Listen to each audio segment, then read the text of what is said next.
Praise the Lord. सबको जय मसीह की।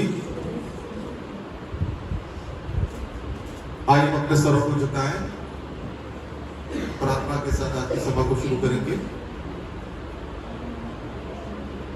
धन्यवाद प्रभु जी, आपकी जय जयकार, आपकी स्तुति करते हुए आपके सन्मुख अपने सरों को झुकाते हैं और धन्यवाद अर्पित करते हैं पिता परमेश्वर आपकी करुणा और उस दया के लिए प्रभु जी जो प्रतिदिन भोर को नए रूप में हम सब पर प्रकट होती है। पिता जी, हम आपका धन्यवाद अर्पित करते हैं, विशेष तौर से धन्यवाद देते हैं पिता परमेश्वर कि हम आज के इस दिन में आपके भवन में पाए जाते हैं। प्रभु जी, जितने आए उनके लिए धन्यवाद करते हैं, जो मार्ग में है पिताजी उनको भी ले आइए ताकि हम सब मिलकर आत्मा और सच्चाई से आपकी आराधना करना सीख सके और कर सके। पिता परमेश्वर होने दीजिए पिता परमेश्वर, हम गीतों को गाते हैं, वचन को पढ़ते सुनते हैं, भेंट देते हैं, गवाही देते हैं, प्रभु जी मनन करते हैं वचन पर। हर एक बात पिता परमेश्वर आपके निर्देशन में और आपकी सहायता से करने पाए।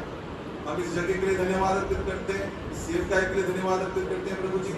यहाँ के पूरे वातावरण को आपके सानिध्य में सौंप देते हैं, अपने स्वर्गदूतों का पहाड़ा पिता परमेश्वर यहाँ रखिएगा और हर एक स्थान पर रखिएगा जहाँ लोग एकत्रित होकर आपके नाम की आराधना करने के लिए पिता परमेश्वर आए हैं। विशेषकर आपके दासों के साथ हो पिता परमेश्वर, जब वो आपके वचन को लोगों के बीच में रखते हैं, आपकी आत्मा के सामर्थ्य से वो सब करने पाए ताकि प्रभु जी आपकी योग्य प्रजा तैयार हो सके। हम पिता परमेश्वर पिछले सप्ताह की तमाम आशीषों के लिए भी आपका धन्यवाद किया चाहते हैं जो आपके वसीले से हम सब ने पाई है, जिसके हम योग्य नहीं थे, लेकिन पिता परमेश्वर आपने अपनी करुणा और दया के द्वारा प्रेम के स्वभाव के कारण हम सबको उपलब्ध कराया। इसके लिए आपका धन्यवाद अर्पित करते हैं। आज की सभा में पिता परमेश्वर एक विशेष अभिषेक आत्मा का हम सबको दीजिए ताकि प्रभु जी उसकी अगुवाई में हम सब कुछ करने पाए। सारा आदर इज्जत महिमा आपको देते हुए ये विनती आपके बेटे हमारे मुंशी खुदावन यीशु मसीह के मीठे और पवित्र नाम में होकर मांगते हैं, सुनिए और कबूल कीजिए पिता, आमीन। आइए कुछ गीतों को गाकर हम उसकी आराधना करेंगे। हम गीत गाएंगे, आत्मा में भरने प्रभु चरणों में तेरे आते हैं। Thank you.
अधूरी सी है खुदा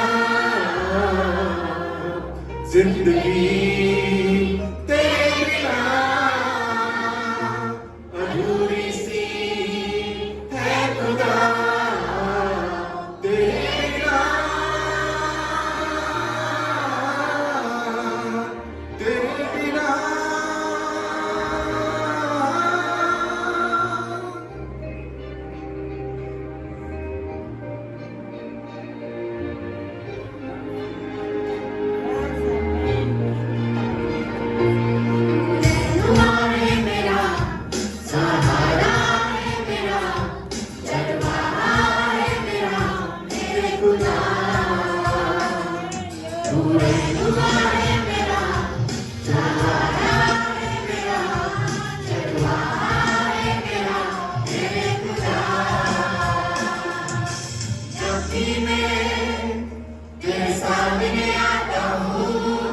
सुनता है मेरी दुआ, जब भी मैं तेरे सामने झुकता हूँ तो देखता है मुझे बना। तू सच्चा है जो मर के जी उठा, तू सच्चा है यीशु जिसने इतना किया मेरे लिए। तू रहनुमा है मेरा, सहारा है मेरा, चलवा है मेरा, मेरे खुदा। तू रहनुमा है मेरा, सहारा है मेरा, चलवा है मेरा, मेरे खुदा।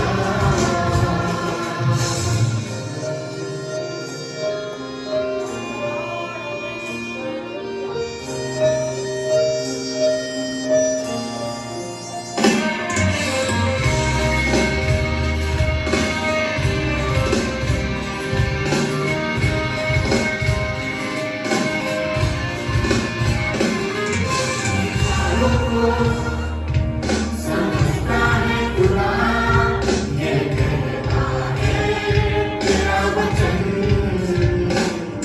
तेरी जीऊं आराधना करूं, ये दिल है तेरा भवन। तुझे सजदा मैं करूं मेरे कामों के लिए, तुझे सजदा मैं करूं मेरे वादों के लिए, जो पूरे किए।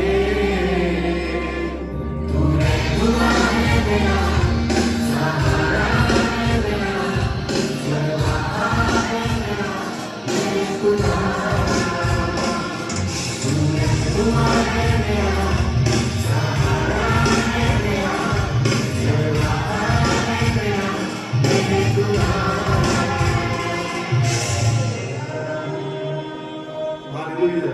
वास्तव में वो हमारे विचारों को समझता है, हमारे मन में कुछ भी हो, जुबान पे कुछ भी हो, लेकिन वो भली बातें जानता है। हम मनुष्य को धोखा दे सकते हैं लेकिन परमेश्वर को नहीं। और जब जब उसकी उपस्थिति में रहते हैं वास्तव में हम गलत काम को करने से बचते हैं, लेकिन जब उसकी उपस्थिति में नहीं होते हैं तब हम गिर जाते हैं। प्रार्थना करें हर पल उसकी उपस्थिति को महसूस कर सकें आप लोग। एक गीत और कहेंगे हम, मिट्टी से लेके तूने मुझे रच लिया अपने ही रूप में।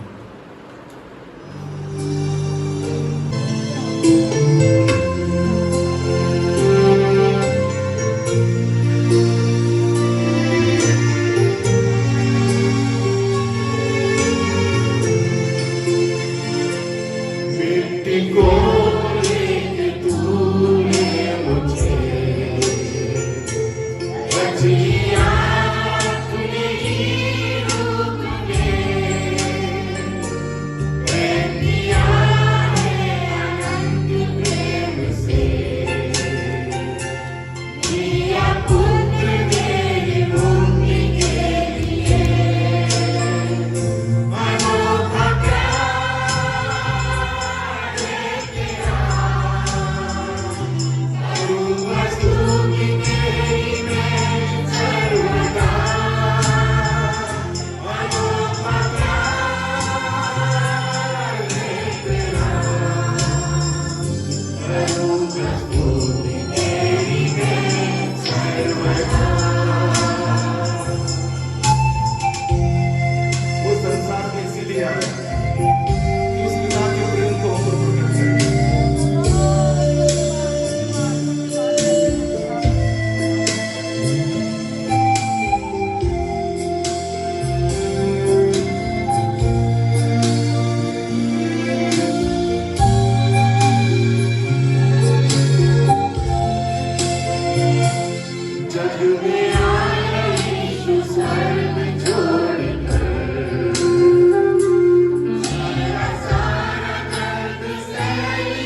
में आपकी पुत्री जैसे संभाला मुझे अनोखा प्यार है तेरा करो मजबूरी तेरी मैं सर्वदा अनोखा प्यार है तेरा। हालेलुया। वास्तव में उसका प्रेम अनोखा है, ऐसा कि उसने अपने इकलौते पुत्र को भी हमारे लिए बलिदान दिया। आइए हम प्रार्थना करें। धन्यवाद प्रभु जी, एक बार फिर से आपके चरणों में आते हैं और धन्यवाद अर्पित करते हैं प्रभु जी आपके उस अनंत प्रेम के लिए, अथाह प्रेम के लिए प्रभु जी, जिसमें होकर आपने अपने इकलौते पुत्र प्रभु यीशु मसीह को हम सब के लिए कुर्बान कर दिया प्रभु जी, ताकि प्रभु जी जब हम उसके बलिदान पर विश्वास करें आपके उस प्रेम में बने रहें। पिता प्रभु होने दीजिए प्रभु जी, जब आपने अपने स्वरूप समानता में उनको बनाया है तो हम पिता परमेश्वर उसको उसकी समानता में लिया। आगे की पूरी आराधना आपके सानिध्य में क्या चाहते हैं, हर एक से अपने वचन के द्वारा बात करें, पवित्र आत्मा की सामर्थ्य भरें, ताकि प्रभु जी आपकी योग्य फल ला सके। सारा आदर इज्जत महिमा आपको देते हुए ये विनती है आपके बेटे हमारे मुझे पितावन यीशु मसीह के नाम से मांगते हैं, सुनिए और ग्रहण कीजिए पिता, आमीन। और अभी समय की वचन संहिता से पढ़ेंगे भजन संहिता 75 Psalm 75 हम पढ़ेंगे, उसको पढ़ने में कमलेश हमारी सहायता करेंगे। Psalm 75 भजन संहिता 75 हम बारी बारी से पढ़ेंगे। भजन संहिता 75 हम बारी बारी से पढ़ेंगे। परमेश्वर का न्याय। हे परमेश्वर, हम तेरा धन्यवाद करते हैं, हम तेरे नाम का धन्यवाद करते हैं, क्योंकि तेरा नाम प्रकट हुआ है, तेरे आशीष कर्मों का वर्णन हो रहा है। जब ठीक समय आएगा तब मैं आप ही ठीक ठीक न्याय करूंगा। जब पृथ्वी अपने सब रहने वालों समेत डोल रही है, तब मैं ही उसके खंभों को स्थिर करता हूँ। उन्होंने घमंडियों से कहा, घमंड मत करो, दुष्टों से सींग ऊंचा मत करो। अपना सिंह बहुत ऊंचा मत करो, न सिर उठाकर ढिठाई की बात बोलो। क्योंकि बढ़ती ना तो पूर्व से ना पश्चिम से और ना जंगल की ओर से आती है। परंतु परमेश्वर ही न्यायी है, वह एक को घटाता और दूसरे को बढ़ाता है। यहोवा के हाथ में एक कटोरा है जिसमें वो नाक झाग वाला है, उसमें से मसाला मिला हुआ और वो उसमें से उबेलता है, जिससे उसकी तलछट तक पृथ्वी के सब पुष्प पी जाएंगे। परंतु मैं तो सदा प्रचार करता रहूंगा, मैं याकूब के परमेश्वर का भजन गाऊंगा। आखिर हम साधन की पढ़ेंगे। दुष्टों के सब सिंहों को मैं काट डालूंगा, परंतु धर्मी के सिंह ऊंचे किए जाएंगे। परमेश्वर की भजन संहिता के पढ़े सुने जा सबको आशीष दे, आमीन। बैठ सकते हैं, जैसा कि अभी समय है गवाही का, आप बारी बारी से गवाही में जा सकते हैं, आ सकता है। सभी को जानने से कि इफिसियों उसका चौथा अध्याय उसका 14 से लेकर 21 तक। मसीह का प्रेम। मैं इस कारण उस पिता के सामने घुटने टेकता हूँ जिसे स्वर्ग और पृथ्वी पर हर एक घराने का नाम रखा जाता है कि वह अपनी महिमा के धन के अनुसार तुम्हें दान दे कि तुम उसके आत्मा से अपने भीतरी मनुष्यत्व में सामर्थ पाकर बलवंत होते जाओ और विश्वास के द्वारा मसीह तुम्हारे हृदय में बसे कि तुम प्रेम में जड़ पकड़ कर और नए डालकर सब पवित्र लोगों के साथ भली बातें समझने की शक्ति पाओ कि उसकी चौड़ाई, लंबाई, ऊंचाई और गहराई कितनी है।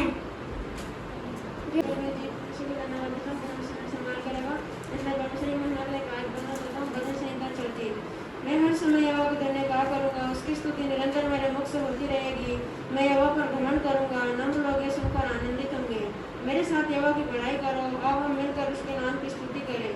मैं यहोवा के पास गया, उसने मेरी सुन ली और मुझे पूरी रीति से निर्भय किया। जिन्होंने उसकी ओर दृष्टि की उन्होंने ज्योति पाई और उनका मुँह कभी काला न होने पाया।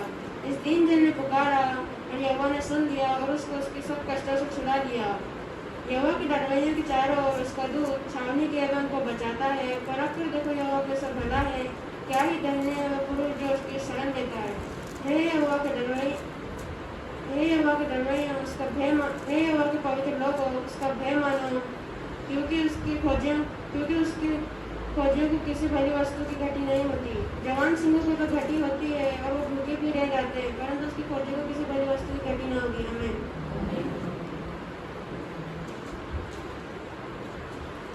सबको जय मसीह की। भजन संहिता 3 आयत 1 से लेकर 3 तक। हे वह मेरे सताने वाले कितने बढ़ गए हैं, वे जो मेरे विरुद्ध उठते हैं बहुत है। बहुत से लोग मेरे प्राणों से माया कहते हैं, किसका बचा यहोवा की ओर से नहीं सुनता है। वह तो मेरी चारों ओर ढाले तो मेरी मस्तक को ऊंचा करता है। आमीन।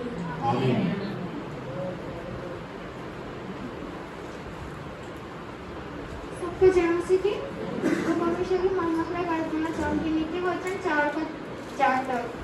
हे मेरे पुत्र, पिता की शिक्षा सुनो और समझ प्राप्त करने में मन लगाओ, क्योंकि मैंने तुम्हें उत्तम शिक्षा दी है। मेरी शिक्षा को ना छोड़ो। देखो, मैं भी अपने पिता का पुत्र था और अपनी माता का अकेला दुलारा था, और मेरा पिता मुझे यह कहकर सिखाता था कि तेरा मन मेरे वचन पर लगा रहे, तब तुम्हें मैं आपको सुनाना चाहता हूँ यूहन्ना 3:16। क्योंकि परमेश्वर ने जिस जगत से प्रेम रखा है, अपना इकलौता पुत्र दे दिया, ताकि हर कोई जो विश्वास करे वो नष्ट ना हो, वो अनंत जीवन पाए। आमीन।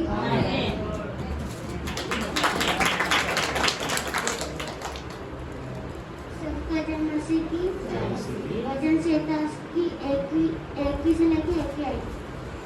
क्या ही धन्य है वह पुरुष जो दुष्टों के मार्ग पे नहीं चलता और न पापियों के मार्ग पे खड़ा होता और न ठट्ठा करने वाली मंडली को देखता है। सबको जय मसीह की। परमेश्वर का धन्यवाद देती हूँ जिसने मुझे संभाल के रखा। प्रेरणा के लिए गायन बोलना चाहती हूँ। भजन संगीता उसकी पहली आयत, भजन संगीता उसकी दूसरी आयत, उसकी चौथी आयत। जो जाति जाति के लोग क्यों हुल्लड़ मचाते हैं, देश देश के लोग क्यों व्यर्थ बातें सोचते हैं। यहोवा और उसके भविष्यवक्ता के विरुद्ध पृथ्वी के राजा मिलकर कहते हैं कि आप उनके बंधनों को तोड़ डालें और भविष्यवक्ता के और आप उन बंधनों को तोड़ डालें और उनकी रस्सियों को अपने ऊपर से उतार फेंकें। वे जो स्वर्ग में है हंसता है, यहोवा उनको ठट्ठे में उड़ाता है। आमीन। आप सबको जय मसीह की। मैं नीति वचन उसका 5वीं आयत उसकी पहली। हे मेरे पुत्र, मेरी बुद्धि की बातों पर ध्यान दे, मेरी समझ की और कान लगा।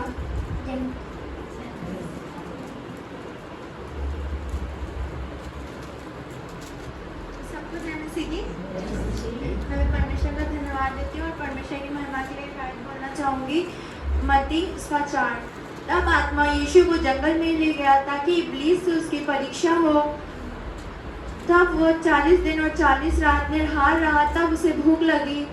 तब परखने वाले ने पास आकर कहा, यदि तू परमेश्वर का पुत्र है तो कह दे ये पत्थर रोटियां बन जाए। यीशु ने उत्तर दिया, मनुष्य केवल रोटी से ही नहीं परंतु हर एक वचन जो परमेश्वर के मुख से निकलता है जीवित रहेगा।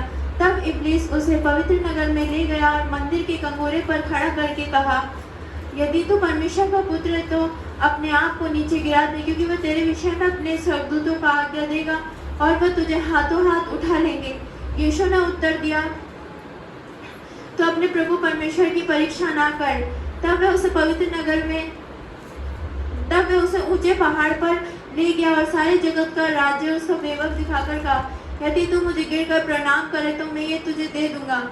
यीशु ने कहा, हे शैतान, दूर हो जा, क्योंकि लिखा है, तू अपने प्रभु परमेश्वर को प्रणाम कर और केवल उसी की उपासना कर। तब शैतान उसके पास से चला गया और देखो स्वर्गदूत आकर उसकी सेवा करने लगे। आमीन। जल्दी जल्दी।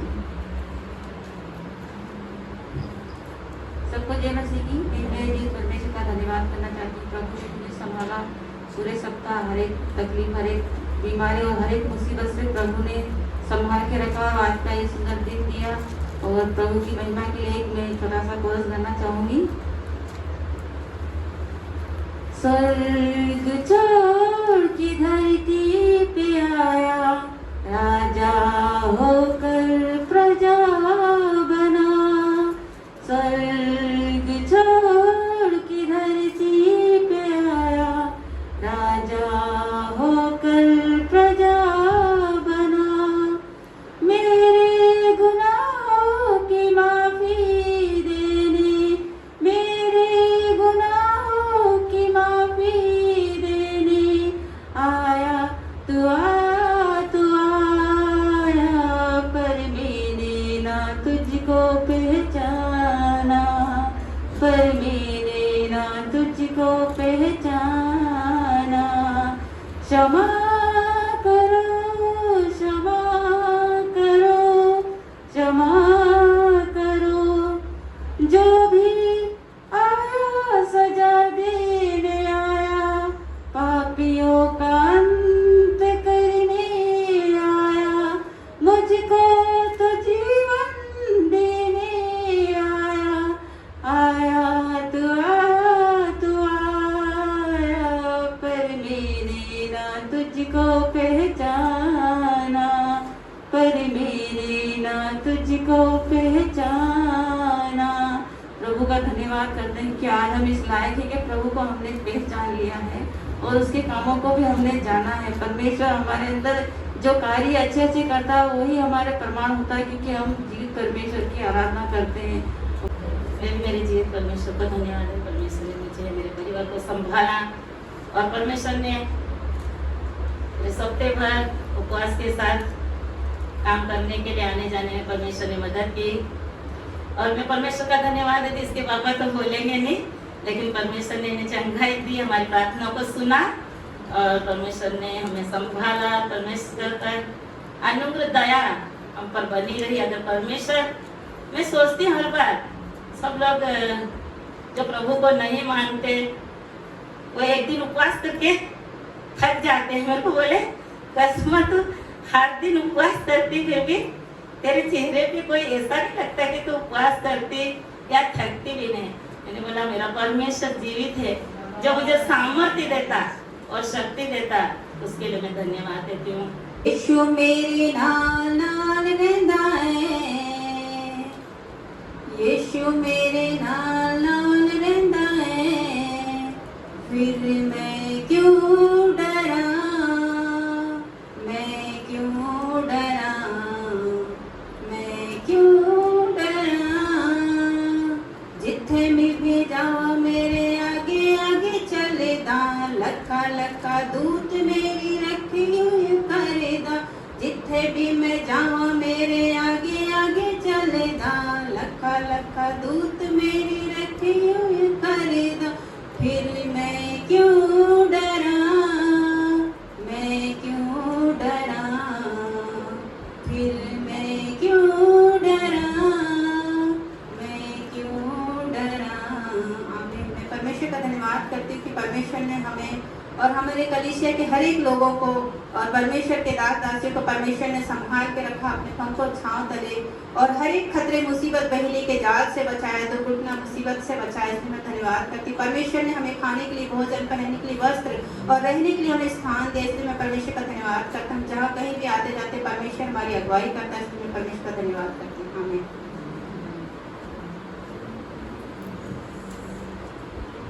सबको जय मसीह की। प्रभु ने मुझे संभाले रखा। मेरे जो एग्जाम थे पहले उसे देने में पिता परमेश्वर ने मुझे बहुत सहायता की। और वैसे भी यहाँ पे पहले 40 से स्टार्ट हो गए थे, पर वहाँ पे गए मंगलवार को स्टार्ट हुए हैं। शैतान ने बहुत परीक्षा ली। उसी शाम 40 से स्टार्ट होने वाले थे और सोमवार की शाम को हमारे घर में इतनी बड़ी परीक्षा हुई कि बच्चे तो लड़ते हैं, पर उस दिन ऐसे लड़ाई हुई कि दोनों भाइयों में, बड़े भैया के जो लड़के हैं गांधी और साहिल, दोनों में बहुत लड़ाई हुई छोटी सी बात को लेकर। तो बड़ा भाई तो है वो थोड़ा समझदार है, पर छोटा है वो जाता तो है कलीसिया में, पर उसे पता नहीं उस दिन क्या हुआ। अचानक से उसका मन पता नहीं क्या हुआ, लड़ते लड़ते उसने बोला कि आज तो ये रहेगा या मैं रहूँगा। तो हम सब घबरा गए, मम्मी और भाभी और सब। हम वो लड़ रहे, उनको अलग अलग किया, गांधी को घर के अंदर रखा और साहिल को थोड़ा बाहर निकाला। तो मम्मी का हाथ छोड़ के वो भाग गया, पर पता नहीं कहाँ गया कहाँ नहीं। सब प्रार्थना कर रहे हैं, सब उसको ढूंढ रहे हैं, गाड़ियाँ लेके इधर से उधर ढूंढ रहे हैं। वो बोल रहा मैं आज मर ही जाऊँगा, आज मैं जिंदा तो घर आऊँगा ही नहीं। तो हम सब घबरा गए, हम सब बैटरी और फोन लेके सब ढूंढने लग गए। तो सब भाभी और तो रोड साइड जा रहे थे, पर हम एक बड़ा सा आम का पेड़ है जहाँ पे सब खेलते रहते हैं, तो हम वहीं खड़े थे। पर मैं भी उसी रोड की साइड जाने वाली थी, पर उसकी छोटी बहन है किरण, उसने बोला बुआ अपन इधर नहीं जाते, अपन इस साइड जाते हैं। तो हम उस साइड गए। हम वहाँ पे एक पेड़ है तो उसके नीचे हम खड़े थे। इतनी देर में बड़ी वाली लड़की आई वसुंधरा, वो बोल रही कि मेरे को उधर साहिल नहीं दिखा। तो फिर हम जाने वाले थे आगे, और अचानक से उसने टॉर्च मारा। तो साहिल को हमने आम के पेड़ के नीचे देखा, तो उसने बोला बुआ वहाँ पे कुछ है। तो मैंने फिर फ़ोन की बैटरी साइड में करके देखी, तो मेरे को भी ऐसा लगा। फिर हम आगे जाके देखा तो अचानक से उल्टा यूँ गिरा हुआ था, तो उसको कुछ होश नहीं था, कुछ नहीं। हम अचानक से सब घबरा गए। मैंने उनको बोला कि तुम पास वाले सड़क से जाके पानी लेके आओ, और फिर मैंने मम्मी को फ़ोन किया। मम्मी और को बोला कि मम्मी किसी को इधर भेजो, साहिल यहाँ पे मतलब कुछ होश नहीं है, कुछ नहीं। और बिल्कुल उसका शरीर ठंडा हो गया था, तो हम बिल्कुल घबरा गए। और मैंने फ़ोन किया, मैंने उधर से उधर आवाज़ लगाई। मेरे को कुछ समझ नहीं आया मैं क्या करूँ क्या नहीं। मैं भी वहीं रोने लगी। फिर जो हमारे कोटपाल भैया है, उनकी वाइफ और वो दोनों आए। फिर आसपास के सब इकट्ठा हुए कि क्या हुआ लड़की को ऐसे करके। और ऐसे भी कुछ ना कुछ हादसे होते रहते हैं हमारे उधर। तो ये समझ के लोगों ने कुछ और समझा, और हम किसी और अलग बात के लिए वहाँ इकट्ठा थे। तो हमने उसको पानी पिलाया, और उसको कुछ होश नहीं। भैया बोल रहे कि अब तो कुछ भी नहीं है, बिल्कुल ठंडा हो चुका है इसका शरीर। तो हम सोच रहे कि यहाँ पे कर क्या रहा है, कि पेड़ से कूदा कि क्या है, कुछ समझ नहीं आया हमको। फिर उसको जैसे होश आया, वो बोल रहा है मैं जा रहा हूँ। मैंने बोला तू जा कहाँ रहा है? तो वो अपना कपड़े अचानक से खोलने लगा। मैंने एक हाथ से उसके कपड़े पकड़े, फिर वो पूरे बटन खोलने लगा। मैंने दोनों हाथ से पकड़ के उसको घर लेके गए। उसको बोला कि जैसे 40 शुरू होने वाला है और तुम ये क्या कर रहे हो, परीक्षा हो रही है हमारी, ये तो हमें भी पता है। आज के दिन से, आज की रात निकलेगी, कल से हमारे 40 शुरू हो जाएंगे। और ऐसा सोच के हम सब बैठे थे। पर ये लड़ाई हुई, पता नहीं क्या हुआ क्या नहीं, पर प्रभु की आशीष से कुछ हो नहीं पाया। शैतान अपनी चाल में कामयाब नहीं हो पाया। और उस रात के बाद फिर हम सुबह उठ के हम तो इधर आ गए, और उनको दोनों भाइयों को बोला कि तुम आज के बाद लड़ाई मत करना। बड़े भाई को बोला कि तू इसको कुछ मत बोलिए, जैसा चलता है उसको चलने दे। वही बहुत है कि मैंने कभी इसको कुछ नहीं बोला, कभी उसको कुछ डांटा नहीं, फिर भी इसने आज ऐसा किया। पापा नहीं है तो क्या हुआ, फिर भी हमारे ऐसा तो हमारा थोड़ा कुछ सुनना तो पड़ेगा। ऐसा करके उसने कुछ थोड़ा सी बात बोली थी, उसी बात में सब लड़ाई झगड़ा हो गया। और आज उस दिन हम उस साइड नहीं जाते तो पता नहीं सुबह हमको किस हालत में मिलता, कौन देखता कौन नहीं। पर उसी वक्त प्रभु ने अपने कार्य करके उस राह से जाने से बदले हमें दूसरी राह लेके गया जहाँ वो लड़का था। प्रभु ने आशीष दी, और कुछ न हो पाया। शैतान की चाल हम पे कार्य नहीं कर पाई। और कल शाम को मेरे को भी बहुत पेट में दर्द हुआ, पता नहीं 3 बजे से मेरे पेट में बहुत दर्द होने लगा था दीदी। और फिर उन्होंने बोला तुम प्रे करना, और हम चर्च में जा रहे हैं। तो मेरे को कुछ समझ नहीं आया, इधर पड़ी हूँ तो इधर से उधर चल जाती हूँ, समझ ही नहीं आता क्या हो रहा है क्या नहीं। इतना दर्द होता है, 2 मिनट थोड़ा आराम मिलता है, 5 मिनट के लिए वापस वैसे ही दर्द होने लग जाता है। तो फिर तुमने प्रार्थना की, मम्मी ने भी प्रार्थना की, मैंने भी मन में प्रार्थना की। और आप प्रार्थना करते रहिएगा, हमारे परिवार पे ऐसी कोई आँच नहीं आई जिससे इस कलीसिया में कोई दुख हो, कुछ भी हो। हमें और कोई जुगाड़ देना चाहते हो? जय मसीह की। मेरा जीवित परमेश्वर का धन्यवाद करती हूँ। परमेश्वर मैं यहाँ से जाती ठेठ तक ले जाना की सहायता मदद करता, वापस लाना के लिए भी करता। प्रभु का धन्यवाद करती हूँ। मैं एक संडे वहाँ नहीं जा पाई मीटिंग में, और ये अगले संडे करके मैं मीटिंग वहाँ बोले पास्टर लोग रात से मंगलवार से अपने यहाँ का आगे साली से चालू हो गया, उनके ये गया मंगलवार से चालू। या परमेश्वर का धन्यवाद करती हूँ कि यहाँ से की घड़ी परेशानी आई, प्रभु का धन्यवाद करूँ। मैंने ये बोला अपन कोई ये अभी ऐसे दिन चल रहा, परमेश्वर का शैतान बहुत परीक्षा लेगा। प्रभु का लाख धन्यवाद करती हूँ। अपन प्रार्थना में लगा रहो, किसी की ओर कान मत लगाओ, किसी की ओर बैठो मत, कोई ऐसी बातें मत सुनो। प्रभु का धन्यवाद। ये साल मैंने 10,000 में बेल लिया था, तो सही सलामत वो बेल था। तो रात के हम सोया 4 बजे उस बेल में भैंस के पास में आसपास बंधा हुआ था, तो उसने पैर ठोका। तो मैंने बैठी होके देखा, लाठी भी उठ गई, बच्चा उठ गया।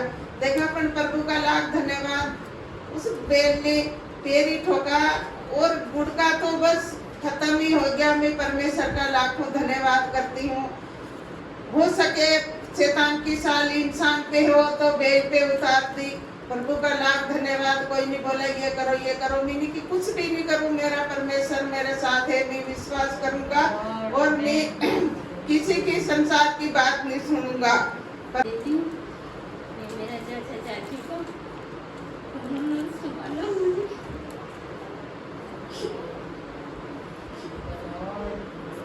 चाची ने मुझे बताया मेरे यूरिन में इन्फेक्शन आ रहा था, इतने दिन से बहुत लेट कराते टॉयलेट आ रहा था।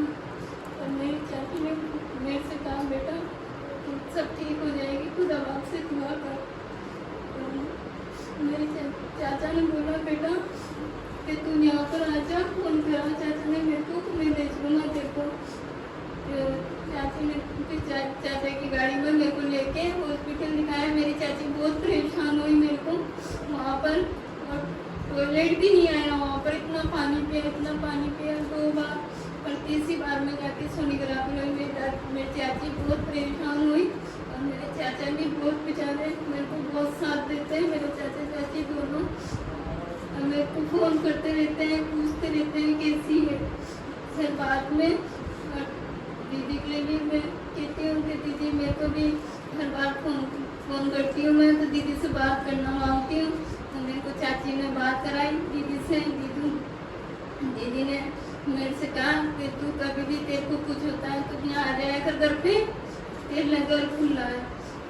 तो मैं पिता परमेश्वर का धन्यवाद देती हूँ कि रात को भी बहुत मेरे पति ने दारू पी, बहुत नाटक करे। मकान मालिक ने कह दिया कि ना खाली कर देना, हम नहीं रखेंगे तेरे को, क्योंकि बहुत परेशान हो गया, हमारे घर में चलता नहीं है। तो अब पीना है तो बाहर जाके रहो और यहाँ मत आओ कमरे में। मेरी चाची ने, मेरे चाचा को मैं धन्यवाद देती हूँ। परमेश्वर इनको आशीष वचन दें, आशीष से इनका भंडार बराबर रहे। पिता परमेश्वर से यही प्रार्थना करती हूँ कि इनकी आशीष मेरी लगी रहे। पिता परमेश्वर आमीन।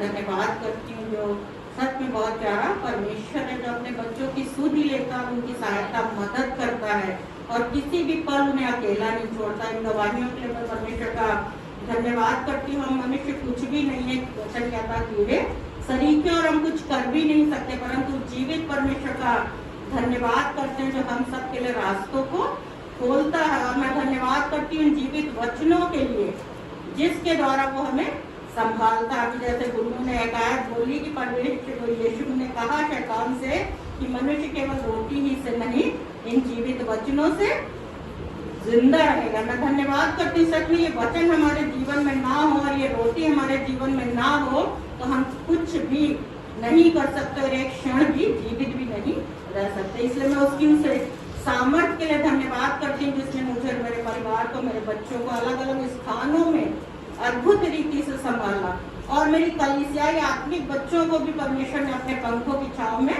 संभाल कर रखा। मैं धन्यवाद करती हूँ। और वो ही है जो चरवाही करता है, अगुवाई करता है और हर एक की मन की बातों को अच्छे से समझने वाला परमेश्वर है, उनके लिए मार्गदर्शन करने वाला प्रभु है। इसलिए मैं उसका धन्यवाद करती हूँ। और सच में उसकी आयत ना होती तो शायद मैं आज यहाँ नहीं पाई जाती। इसलिए मैं उस आयत के लिए, उस जीवन की रोटी के लिए यीशु का धन्यवाद करती हूँ। और उसकी महिमा के लिए मैं वो आयत पढ़ना चाहती हूँ। लूका रचित सुसमाचार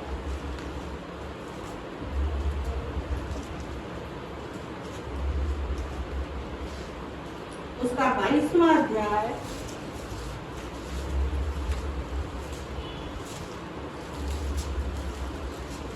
और उसकी 31 और 32 आयत। जैसा भी हमने गवाहियों को देखा कि शैतान तरह तरह से लोगों को परेशान करने में लगा रहता है, और खासकर से परमेश्वर के लोगों को जो उस पर विश्वास के साथ भरोसा करते हैं, और उस भरोसे को वो क्या करना चाहता है, बार बार तोड़ना चाहता है, चाहे वो लोगों के द्वारा या किसी भी तरीके से तोड़ना चाहता। परंतु यीशु प्रेज़ द लॉर्ड जो पिता के दाहिनी ओर बैठा है, और जब आज तो उसके दाहिनी ओर बैठा है, पर जब वो इस संसार में था तो भी अपने लोगों से क्या कह रहा था, वो पतरस से कह रहा, 31वीं 22वां अध्याय उसकी 31 आयत में लिखा है, शमौन हे शमौन देख शैतान ने तुम लोगों को मांग लिया। क्योंकि हमारे काम ऐसे ही हैं, हम एक मिनट में प्रभु की आराधना करते हैं, दूसरे क्षण ही हमारा तेरी मेरी शुरू हो जाता है। वो कह रहा देखो हम उसका इनकार करने लग जाते हैं किसी भी बातों के द्वारा। तो यीशु कह रहा है कि शैतान ने तुम लोगों को मांग लिया क्योंकि तुम मेरे मार्गों में नहीं चलते, मेरी इच्छा के अनुसार नहीं चलते, कि गेहूं के समान तुम्हें फटके, जैसे गेहूं फटका जाता और दूर जाके गिर पड़ता है, वैसे ही वो तुम लोगों को क्या करता है, परमेश्वर से दूर ले जाना चाहता है।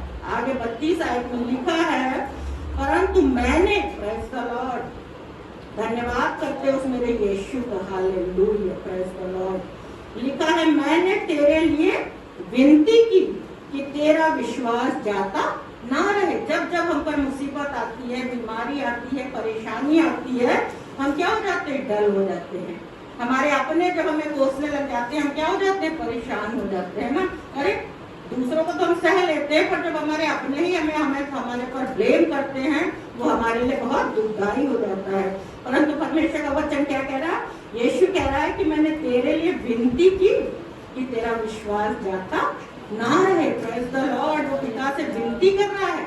शैतान तो हमें नाश कर देने पे था, परंतु वो विनती कर रहा है।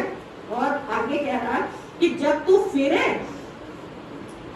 जब तू विश्वास में आ जाए, तेरा विश्वास बना रहे, तो अपने भाइयों को भी क्या करना, स्थिर करना। तू उनको डामाडोल मत करना, परंतु उनको स्थिर करना प्रभु में। और जैसे मैंने तुझे प्रार्थना के द्वारा, विनती के द्वारा स्थिर किया, शैतान ने तो तुझे मांग लिया था, वैसे ही तू स्थिर करना। और आगे हम एक 2 आयत और पढ़ेंगे, उसी का 42 आयत और 40 आयत उसकी, वहां इस प्रकार लिखा है, और 42 भी पढ़ेंगे। उस जगह पहुंचकर उसने उनसे कहा, क्या कह रहा है यीशु मसीह अपने लोगों से, कि प्रार्थना करो कि तुम परीक्षा में ना पड़ो। ये सारी हमारे ऊपर क्या आती हैं, जैसे मेहता बहन ने कहा, परीक्षाएं।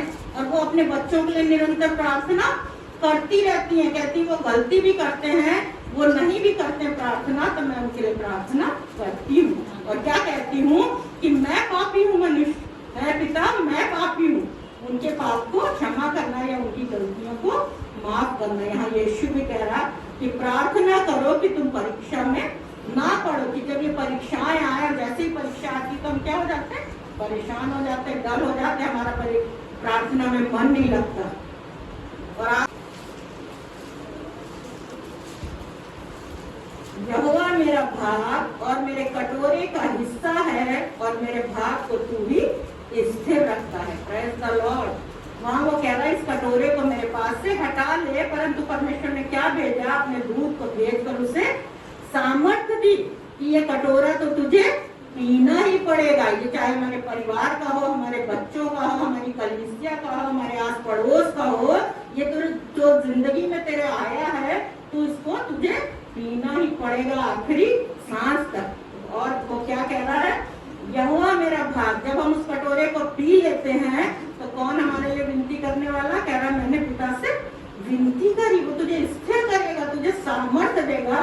तेरे परिवार में वो कैसा भी दर्द भरा कटोरा क्यों ना हो, उस कटोरे में यहोवा तेरा भाग तेरे कटोरे में का हिस्सा और मेरे भाग को स्थिर वही रखता। कह रहा जब तू स्थिर होगा तो तू अपने भाइयों को भी स्थिर करना, अपने परिवार को स्थिर करना। परमेश्वर का धन्यवाद। रोटी के लिए धन्यवाद। मैं भी परमेश्वर पिता का धन्यवाद अर्पित करता हूँ कि उसने मुझे और मेरे परिवार को, मेरे कलीसियाई परिवार को, के सभी सदस्यों को संभाल के रखा। और विशेष तौर से धन्यवादित हूँ कि आपकी सबकी प्रार्थनाओं के लिए और परमेश्वर के अनुग्रह के लिए, कि हम काफ़ी दिनों से केविन के लिए प्रार्थना कर रहे थे, उसका PR होने के लिए परमेश्वर ने उसका हाँ और आमीन के द्वारा उत्तर दिया। इसलिए परमेश्वर के नाम की स्तुति हो और आप सबका धन्यवाद। उसका PR का हो गया है, उसको कंफर्मेशन लेटर मिल चुका है और आने वाले समय में और भी जो उसकी वहाँ की आवश्यकता है परमेश्वर के भंडार से पूरी होने पाए, इंटरनेशनल बॉर्डर स्कूल पाए, ताकि परमेश्वर के भवन में उसकी शादी हो सके। उन सब के लिए आप प्रार्थना करें। और एक प्रार्थना रिक्वेस्ट और है, सीनाई चर्च कोटा जो कि राजस्थान डायसिस के अधीनता में आता है, उसके पूर्व बिशप EC एंथनी, उनकी धर्मपत्नी का पिछले दिनों स्वर्गवास हुआ है। आज उनकी तीसरे की कंडोलेंस मीटिंग है। उस परिवार के लिए प्रार्थना करें। प्रभु का सेवक है वो, और इस समय उनको परमेश्वर अपने वचन के द्वारा शांति दे और जो स्थान रिक्त हुआ है उसको अपनी पवित्र आत्मा की सामर्थ से भरे। तो उनके लिए प्रार्थना करें। आइए हम सब प्रार्थना में जाएं। धन्यवाद प्रभु जी, एक बार फिर से आपके चरणों में आते हैं और धन्यवाद अर्पित करते हैं प्रभु जी, क्योंकि हमारी सारी आशीषों के स्रोत आप ही हैं प्रभु जी। आप ही के वसीले के द्वारा हम सबको मिलता है, हमारी हर एक जरूरत पूरी होती है, चाहे हम मुसीबत में हो, परेशानी में हो, बीमारी में हो, हर एक बात में प्रभु जी आप हमारी सुधि रखते हैं। इसके लिए आपका धन्यवाद अर्पित करते हैं। इन बच्चों के लिए धन्यवाद अर्पित करते हैं प्रभु जी, जो निरंतर आपके वचनों को याद कर रहे हैं, सीख रहे हैं प्रभु जी। इनको अपनी भय में रखना, ताकि ये पिता परमेश्वर आपके भय को अपने जीवन में मानकर आपसे बुद्धि पा सके और उस बुद्धि के द्वारा प्रभु जी ये तमाम बातें सीखने पाए। और जब समय आए तो पवित्र आत्मा के द्वारा इनकी अगुवाई हो, वो सिखा हुआ वचन, याद किया हुआ वचन इनको पवित्र आत्मा के द्वारा हर एक बुराई से और परेशानी से बचा सके, ताकि पिता परमेश्वर या आपकी योग्य प्रजा बन सके। हमारे एक बात के लिए धन्यवाद अर्पित करते हैं, जिन्होंने गवाही दी है उन सब के लिए धन्यवाद अर्पित करते हैं। और बिशप EC एंथनी साहब के लिए प्रार्थना करते हैं प्रभु जी, जो आपके सेवक है पिता परमेश्वर, निरंतर सेवकाई करते हैं प्रभु जी। उनके जीवन में जो भी कमी घटी आई है, उनकी अर्धांगिनी के चले जाने से प्रभु जी, आपके अंदर सो जाने से पिता परमेश्वर आप उनको अपने वचन के द्वारा शांति देना। आज की जो तीसरी की मीटिंग है उसके अंदर पिता परमेश्वर आपकी उपस्थिति में होने पाए और आपके वचन के द्वारा और पवित्र आत्मा की सामर्थ्य द्वारा उनके जो स्थान रिक्त हुआ है परिवार में प्रभु जी उतरने पाए। आगे की पूरी आराधना आपके सानिध्य में क्या चाहते हैं, कलीसिया के प्रत्येक जन के लिए प्रार्थना करते हैं, विशेषकर पिता परमेश्वर बूढ़ा के परिवार के लिए जो गांव में पिता परमेश्वर घटना हुई, आपने प्रभु की अद्भुत रीति से उस बच्चे को नाश होने से बचाया। हम आपका धन्यवाद अर्पित करते हैं। प्रार्थना करते हैं आने वाले दिनों में प्रभु जी आप अपने वचन के द्वारा इन सबसे बात करें और अधिक से अधिक पिता परमेश्वर आपकी उपस्थिति में रहने में सहायता और मदद करें।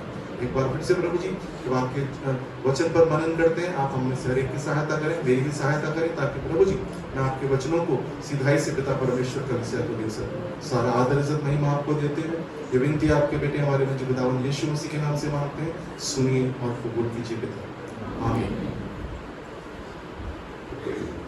कुछ साल पहले जब मैं इस कलीसिया में आया, मुझे यहाँ का भार सौंपा गया, उसके कुछ दिनों बाद ही उपवासकालीन प्रार्थनाएं शुरू होने वाली थी। तो मुझे और आंटी को अच्छे से याद है कि हमने एक ही वचन को लेकर हमारी इस कलीसिया की सेवकाई को प्रारंभ किया था कि मेरी प्रजा को मेरा ज्ञान न होने के कारण वो नाश हो रही है। आज फिर वही उन्हीं दिनों की याद आपकी गवाहियों में, बच्चों के बोले हुए वचन में, आंटी के बोले हुए वचनों में, बहुत सारी बातों में एक बार फिर से वही विषय निकल कर आया। ये सिर्फ मेरा काम नहीं है, ये परमेश्वर की आत्मा का काम होता है। मुझे नहीं पता गुन्नू क्या बोलने वाली, आंटी क्या बोलेंगी, कौन क्या बोलेगा, किसके घर में क्या हुआ, लेकिन परमेश्वर सब कुछ जानता है और वो हमारी सारी मनोदशाओं को जानता है और हमारी जरूरतों को जानता है कि किस समय हमको क्या आवश्यक है। तो एक बार मैं फिर से आपको उन्हीं वचनों के द्वारा प्रोत्साहित करना चाहता हूँ जो हमारे लिए बहुत आवश्यक है। मेरे साथ निकालिए मत्ती रचित सुसमाचार 4 अध्याय, जहां से गुन्नू ने आज बाइबल वर्सेस बोले थे। वहां पर वही उपवासकालीन प्रार्थनाओं का जिक्र है कि प्रभु यीशु मसीह उस बड़े काम को करने से पहले उन्होंने भी 40 दिन तक निराहार रहकर अपने आप को उस बड़े बलिदान के लिए तैयार किया। और शैतान ने उनकी भी परीक्षाएं की। और मैं उस पर विशेष ध्यान जिस बात पर देना चाह रहा हूं वो है 4:4, मैथ्यू चैप्टर 4 वर्स 4। यीशु ने उत्तर दिया, लिखा है मनुष्य केवल रोटी ही से नहीं, मनुष्य केवल रोटी ही से नहीं वरन परंतु हर एक वचन से जो निकलता है, परमेश्वर के मुख से निकलता है जीवित रहेगा। आपने कभी सोचा कि ये इसका मतलब क्या है?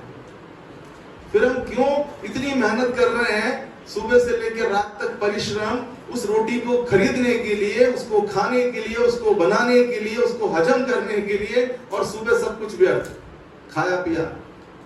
लेकिन परमेश्वर का वचन कहता है कि मनुष्य केवल रोटी से ही नहीं वरन परमेश्वर के हर एक उस वचन से जो उसके मुख से निकलता है जीवित रहेगा। आपको मालूम है, मैंने एक बार प्रचार के अंदर आपको सिखाने की कोशिश की थी कि मनुष्य की जो आदम की बनावट है वो किस रीति की है। वो सिर्फ शरीर नहीं है, फिजिकल बॉडी नहीं है। यदि वो फिजिकल बॉडी होता, शारीरिक शरीर ही होता, तो उसको भोजन की आवश्यकता लगेगी। लेकिन जैसा परमेश्वर का वचन बताता है, उत्पत्ति उसका पहला अध्याय उसका 26-27 पद में खोलने की जरूरत नहीं है, सबको मालूम है। वहां लिखा है परमेश्वर ने अपने स्वरूप और समानता में उसको बनाया। हमने गीत भी गाया, मिट्टी को लेके तूने मुझे, है ना, भूमि की मिट्टी को लेकर उसने पुतला बनाया और उस पुतले को अपने स्वरूप और समानता में बनाया और उसमें उसके नथनों में जीवन का श्वास फूंक दिया। और जब आदमी मरता है तो उसका क्या निकलता है? श्वास ही निकल जाता है ना, जिसको आत्मा भी लोग कहते हैं। हाँ, आत्मा निकल गई, शरीर रह गया। वो शरीर रह गया जिसको भोजन की आवश्यकता है, रोटी की, मटन की, चिकन की, सब्जियों की, फलों की, फ्रूट की, दूध की और बहुत सारी चीजों की। वो शरीर तो नष्ट हो जाता है, लेकिन वो उसका स्वरूप जो समानता के रूप में, आत्मा के रूप में हमारे देह में डाला है, इस बॉडी में डाला है, वो हमारे शरीर से निकल जाता है। यानी दो चीजों का सम्मिश्रण है। शरीर जो फिजिकल है, जो संसार के 5 तत्वों से मिलकर बना है, और वो आत्मा जो परमेश्वर का आत्मा है। वचन में लिखा है उत्पत्ति पहले अध्याय में, पहले पूरा अंधकार था और परमेश्वर का आत्मा जल के ऊपर मंडराता था। वही आत्मा जिसके द्वारा, जिसके वचन के द्वारा पूरे संसार की सृष्टि हुई, मनुष्य की सृष्टि हुई, और उसके अंदर अब शरीर भी है और आत्मा भी है। शरीर को क्या चाहिए? भोजन। कौन सा भोजन? जिसके लिए हम बड़ा परिश्रम करते हैं। रोटी, सब्जी, मीट, मच्छी, अंडा, जो कुछ भी मिलता है ना, कंदमूल, फल, जिनको जंगल में कुछ नहीं मिलता तो वहां की भाजी तोड़ के, पत्ते तोड़ के, कुछ भी जमीन में से खोद के खाते हैं, लेकिन उनको शरीर चलाना है। लेकिन यहाँ परमेश्वर का वचन जो कह रहा है ना, वो कह रहा है मनुष्य केवल रोटी से ही जीवित नहीं रहेगा। क्योंकि फिजिकल बॉडी को जीवित रखने के लिए रोटी चाहिए, लेकिन आत्मा को जीवित रखने के लिए परमेश्वर का वचन चाहिए। समझ में आ रही है बात? आत्मिक भोजन की बात कर रहा है वो। एक बार शारीरिक भोजन थोड़े समय के लिए नहीं भी मिलेगा ना, तो जैसे प्रभु यीशु मसीह 40 दिन तक बिना भोजन के रह लिया, उसने अपने शरीर को साध लिया, पश्चिम कर लिया अंगों को। किसके द्वारा? परमेश्वर के वचन के द्वारा। आज यही हमारे जीवन में कमी है, परमेश्वर के वचन की कमी है। हमारे आत्मा के लिए जो भोजन हमको चाहिए, वो हम भोजन उसको नहीं खिला रहे। दिन में 3 बार, कुछ लोग 5 बार, कुछ दिन में 2 बार, कुछ लोग दिन में 1 बार शारीरिक भोजन तो करते हैं, उसके अंदर बहुत सारी चीजें होती है। लेकिन आत्मा के लिए भोजन, संडे आ गए चर्च में तो ठीक है, थोड़ा सुन लिया तो ठीक है, आधा समय दिमाग कहीं और है। हाँ, क्या हो यदि आप खाना पका रहे हो और आपका ध्यान कहीं और चला जाए, उसमें 2-4 छिपक लिया, चूहा कूद जाए। वचन में यही होता है, हमारे आत्मिक भोजन में यही होता है। जब हम आत्मिक भोजन बना रहे होते हैं, तैयार कर रहे होते हैं, खा रहे होते हैं, हमारे छिपकली, चूहे सब कुछ कूद जाते हैं, उसमें हमें पता भी नहीं चलता, हम उसको खा लेते हैं। वही कारण है कि हमको आत्मा में बल नहीं मिलता है। लेकिन परमेश्वर का वचन इस बात को बताता है कि मनुष्य रोटी से नहीं, केवल इसके द्वारा जीवित रह सकता है। और हर एक उस वचन से जो परमेश्वर के मुख से निकलता है जीवित रहेगा। करना क्या है? जैसे शरीर के लिए मेहनत करते हैं ना, सब्जी लेने जाते हैं बाजार और राशन लेने जाते हैं और गेहूं पिसाने जाते हैं और घूमते हैं आटा, खूब मजा नहीं आया और लो चलना चाहिए, पता नहीं क्या क्या करते हैं, इसमें थोड़ा घी भी मिलाओ, इसमें ये भी मिलाओ। यदि उतना प्रयास हम आत्मिक भोजन के लिए करें तो शायद जो परिवार जो नाश हो रहे हैं ना वचन नहीं जानने के कारण, या हमारे जीवन में जो समस्या आ रही है परमेश्वर के वचन को पालन नहीं करने के कारण, और जो हमारे से अपराध हो रहे हैं, गलतियां हो रही हैं छोटी बड़ी जैसी भी, वो सब का कारण यही है कि हमारी आत्मा में उतनी ताकत नहीं है। शरीर आत्मा के विरोध में, आत्मा शरीर के विरोध में, वचन में लिखा है, सब बातें हमको मालूम है, लेकिन फिर भी हम परमेश्वर के वचन को उतना महत्व नहीं देते। जो अनपढ़ है उनकी तो बात ही नहीं कर रहा, लेकिन वो आज तो वो भी नहीं बोल सकते कि हम उनको क्या करें, अनपढ़ है वचन कैसे पढ़े। अभी तो मोबाइल में, दूसरी चीजों में, गानों में, यूट्यूब में सब कुछ मिल रहा है भाई, इतना मिल रहा है, इतना मिल रहा है, बहरे तो नहीं है ना हम, कान तो है हमारे पास, सुन तो सकते हैं, आंख से पढ़ नहीं सकते, तो दिमाग से समझ नहीं सकते उस बात को, लिखी हुई बात को, लेकिन सुन के हम समझ सकते हैं। और इतना प्रचार हो रहा है, इतना प्रचार हो रहा है। मैं आपको कुछ फायदे बताना चाहता हूँ, क्योंकि परमेश्वर का स्वरूप समानता यही है कि प्रभु आत्मा है। इसके रेफरेंस चाहे तो आप लिख लो, मैं लिखा दूं आपको। दूसरा कुरिन्थियों 3:17, दूसरा कुरिन्थियों 3:17 पढ़ी लो आप, क्योंकि विषय गंभीर है। प्रभु तो आत्मा है, और प्रभु तो आत्मा है, जहाँ कहीं प्रभु का आत्मा है, हाँ, वहाँ स्वतंत्रता वहाँ है। स्वतंत्रता है। प्रभु आत्मा है, उसने अपने स्वरूप समानता बनाया। प्रभु के पास शरीर नहीं है, लेकिन आत्मा है, वो आत्मा हमारे अंदर है। और जैसा मैंने बताया कि मृत्यु के दिन हमारा ये शरीर तो यही रह जाएगा, है ना, मिट्टी से था, मिट्टी में मिल जाएगा, लेकिन आत्मा कहीं और चला जाएगा। और न्याय इस शरीर का नहीं होना है, उस आत्मा का ही होना है भाई। समझ में आ रही है बात? शरीर तो कितना भी खा लो, वो मिट्टी का ढेला बनना है, राख ही बनना है, लेकिन आत्मा कमजोर रहेगी ना, तो उसका अंत क्या होना? निकालो प्रकाशित वाक्य 20वां अध्याय 4 से 6, रेवल्यूशन चैप्टर 20 वर्स 4 to 6। फिर मैंने सिंहासन देखे, उन पर लोग बैठ गए, उन पर लोग बैठ गए, और उनको न्याय करने का अधिकार और दिया उनको गया। न्याय करने का अधिकार दिया गया। मैंने उनकी आत्माओं को भी देखा, मैंने उनकी आत्माओं को देखा। किन की आत्माओं को? ध्यान से सुनना। जिनके सिर यीशु की गवाही देने और परमेश्वर के वचन के कारण काटे गए थे, और परमेश्वर के वचन के कारण काटे गए थे, और जिन्होंने न उस पशु की, हाँ, न उस मूर्ति की पूजा की थी, और न उसकी छाप अपने माथे और अपने हाथों पर ली थी। ये कैसे कर पाए वो लोग? क्योंकि उन्होंने आत्मा को इतना मजबूत कर लिया था कि जब सताव आया, परीक्षा आई, परेशानी आई, वो घबराया नहीं। वो सिर्फ खा खा के हंस फुस और मेरी तरह तोन फुलाने में नहीं रहे। उन्होंने अपने आत्मा को इतना कठोर कर लिया परमेश्वर के वचन के द्वारा, उसको पालन करने के द्वारा। उनके सर कलम कर दिए गए, लेकिन वो टस से मस नहीं हुए, प्रभु को छोड़ेंगे नहीं। वे जीवित और होकर, वो आत्माएं वहां उनको दिखाई दे रही है जब न्याय का दिन हो रहा है। उनकी आत्माएं दिखाई दे रही है, उनके शरीर दिखाई नहीं दे रहे, शरीर तो यही रह गए। हाँ, अब उन आत्माओं का क्या हो रहा है देखो। वे जीवित होकर मसीह के साथ 1000 वर्ष तक राज्य करते हैं। हजार वर्ष तक राज्य करेंगे। और मुझे बताने की जरूरत नहीं है, वहां फिजिकल बॉडी नहीं होगी, वहां एक ट्रांसपेरेंट बॉडी होगी, एक ऐसी पारदर्शी शरीर होगा जो दरवाजा जिसको रोक नहीं सकता, खिड़की जिसको रोक नहीं सकती, दीवार जिसको रोक नहीं सकती, वो आर पार हो जाएगी। यानी कि ये बॉडी नहीं है, वहां शरीर नहीं है जिसको हम खिला रहे हैं, वहां सिर्फ आत्मा है, ऐसे शरीर के द्वारा जिसको कोई कष्ट नहीं होता। उसमें चाकू मारो तो खून नहीं निकलता, चाकू आर पार हो जाता है, फिल्मों में दिखाते हैं ना कई बार ऐसा। वही होगा वहां पर, लेकिन वो आत्मा जो इतनी मजबूत हो गई है परमेश्वर के वचन के द्वारा, इसको पालन करने के लिए उन्होंने अपने सर कलम करवा लिए, अपने आप को बलिदान कर दिया, दुख सह लिया, मुसीबत सहली, परेशानी सहली, बेइज्जती सहली, सब कुछ सह लिया, लेकिन उनको फर्क नहीं पड़ रहा। वो परमेश्वर के साथ हजारों साल वो आत्माएं राज करनी है। इसी अध्याय का 20वें अध्याय का 10 और 13 और 15वां पद, एक आत्माएं हमने देखी, वो लोग जिन्होंने आत्मा को प्रबल कर लिया इस भोजन के द्वारा, इस परमेश्वर के वचन के द्वारा जो परमेश्वर के मुख से निकलता है। और दूसरी आत्माएं वो है जो सिर्फ शरीर को भोजन देती रहेंगी। निकालिए। उनका भरमाने वाला शैतान, उनका भरमाने वाला शैतान आग और गंधक की उस झील में, हाँ, जिसमें वो पशु और झूठा भविष्यवक्ता भी होगा, डाल दिया जाएगा और वे रात दिन युगानुयुग पीड़ा में तड़पते रहेंगे। वो युगानुयुग पीड़ा में तड़पते रहेंगे। और उसका 13वां पढ़ दिया, 13वां और 15वां भी पढ़ो।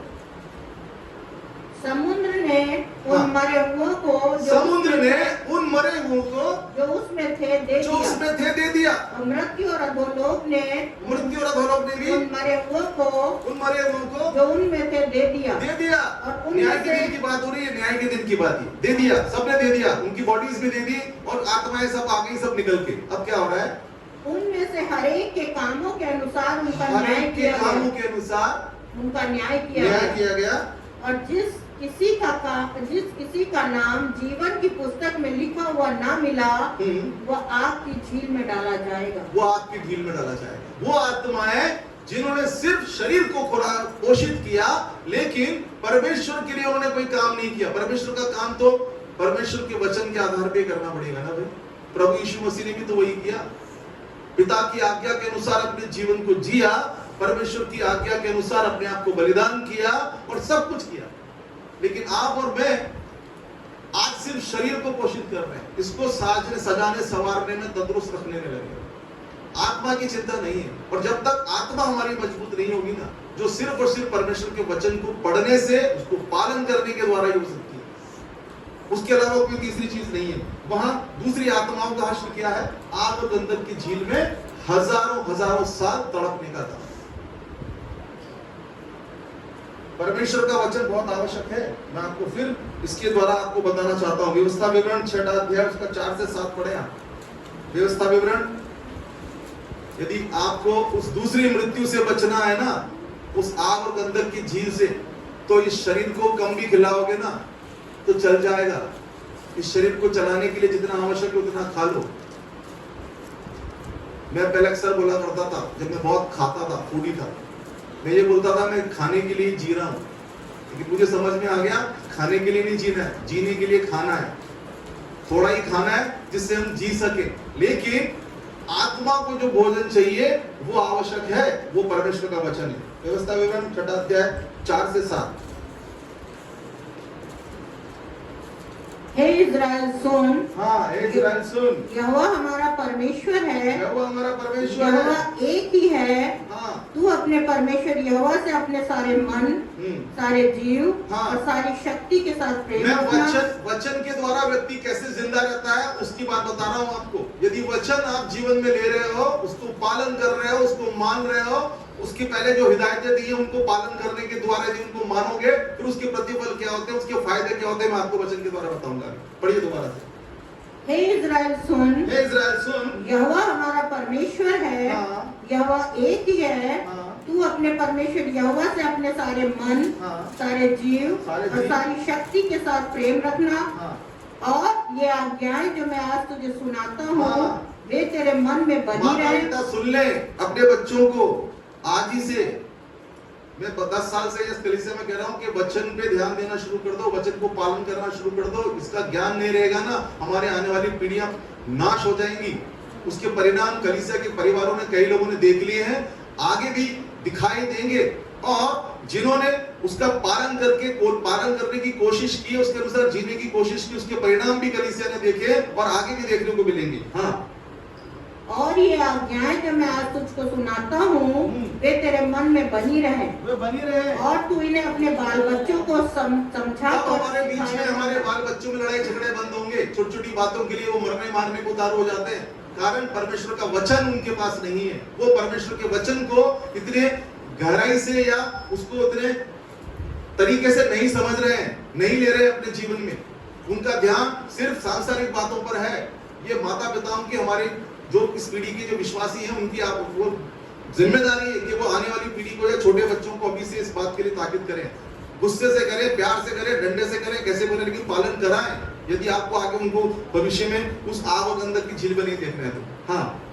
और तू इन्हें अपने बाल बच्चों को समझाकर सिखाया करना और घर में बैठे मार्ग पर चलते लेटते उठते इनकी चर्चा किया करना। आज हमारे घरों में चर्चा क्या होती है? वहां काम पे जाना है, वो पैसा लाना है, वो लोन लाना है, उसकी चुकानी है, उसकी ये करनी है, उसकी बुराई, इसकी अच्छाई, यही हमारे बच्चों को सुनाई देता है पूरे टाइम। क्या पूरे टाइम वचन की बात हो रही है? पूरे टाइम उठते बैठते हिदायतें वचन के अनुसार हम उनको दे रहे हैं? नहीं दे रहे तो हम उनको आत्मिक भोजन नहीं दे रहे भाई, उनको सिर्फ शारीरिक भोजन दे रहे हैं, जिसका एंड, उसका खात्मा यही रह जाना है। और मैं आपको फायदे बताता हूं।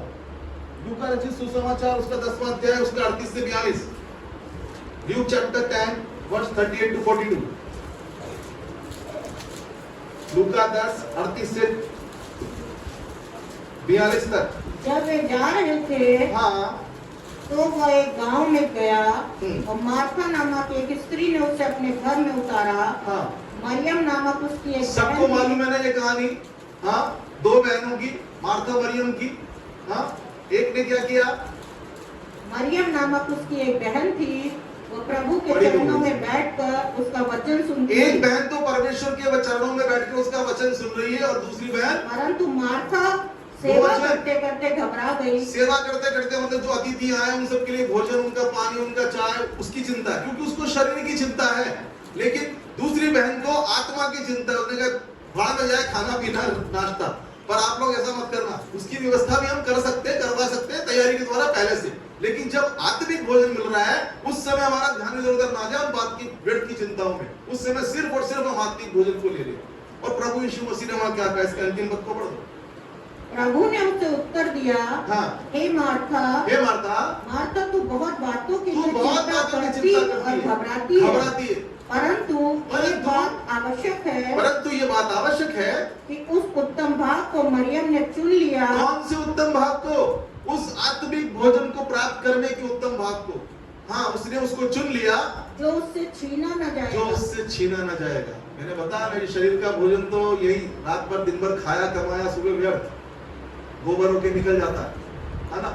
लेकिन जो उत्तम भाग आत्मा को हमने दे दिया, वो आत्मा जब निकलेगी ना तो भी साथ जाएगा। वहां भी वो आत्मा उस बात की गवाही देगी।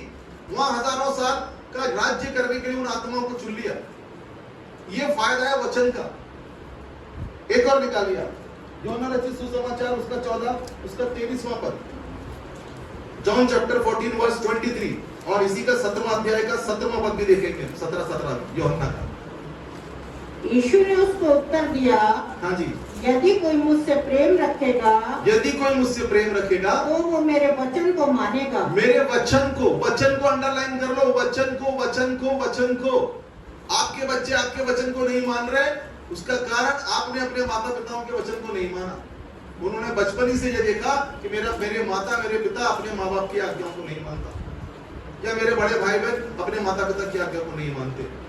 जब वो नहीं मानते तो ये भी नहीं मानेंगे, क्योंकि शरीर का भोजन तो शरीर के द्वारा मिल रहा है और वो वही सीख रहे हैं। यदि आप न वचन का पालन करके अपने माता पिता का आदर किया होता तो आपके बच्चे भी आपका आदर करेंगे। मजाक नहीं है ये कि आपने तो करा नहीं, आप ये इसे कर देंगे। नहीं, जादू नहीं होगा, आपको स्वयं करना होगा। प्रभु यीशु मसीह वहां से कर सकता था, भैया जाके करो, मैं तो नहीं आ रहा बलिदान करने के लिए, लेकिन नहीं, उसने सारे वो काम स्वयं करके दिखाए। फिर वो कहता है अब तुम भी करो, जब मैं कर सकता हूं तो तुम भी कर सकते हो, और तुम्हें करना भी है। यहाँ यही कह रहा है परमेश्वर का वचन। हाँ, फिर से यीशु ने उसको उत्तर दिया, यदि कोई मुझसे प्रेम रखेगा, हाँ, तो वो मेरे वचन को मानेगा, वो मेरे वचन को मानेगा, और मेरा पिता उससे प्रेम रखेगा, और मेरा पिता उससे प्रेम रखेगा, और हम उसके पास आएंगे, और उसके साथ वास करेंगे, सब कुछ करेंगे, उसके साथ हजारों साल वास करेंगे। लेकिन कब? जब उसके वचन को पालन करेंगे तभी। अब वचन पालन करने के लिए वचन को पढ़ना पड़ेगा, वचन को सीखना पड़ेगा, वचन को साधना पड़ेगा। 17 भी पढ़ो। सत्य के द्वारा उन्हें पवित्र कर। हाँ, तेरा वचन सत्य है। मेरा वचन सत्य है। यहाँ जो भी पढ़ा जा रहा है ना, उसमें झूठ कुछ भी नहीं। परमेश्वर के वचन में जो जो बात लिखी हुई है वो झूठ नहीं है, इसलिए उसका पालन करना सीख लें और सिखा दें अपनी पीढ़ियों को।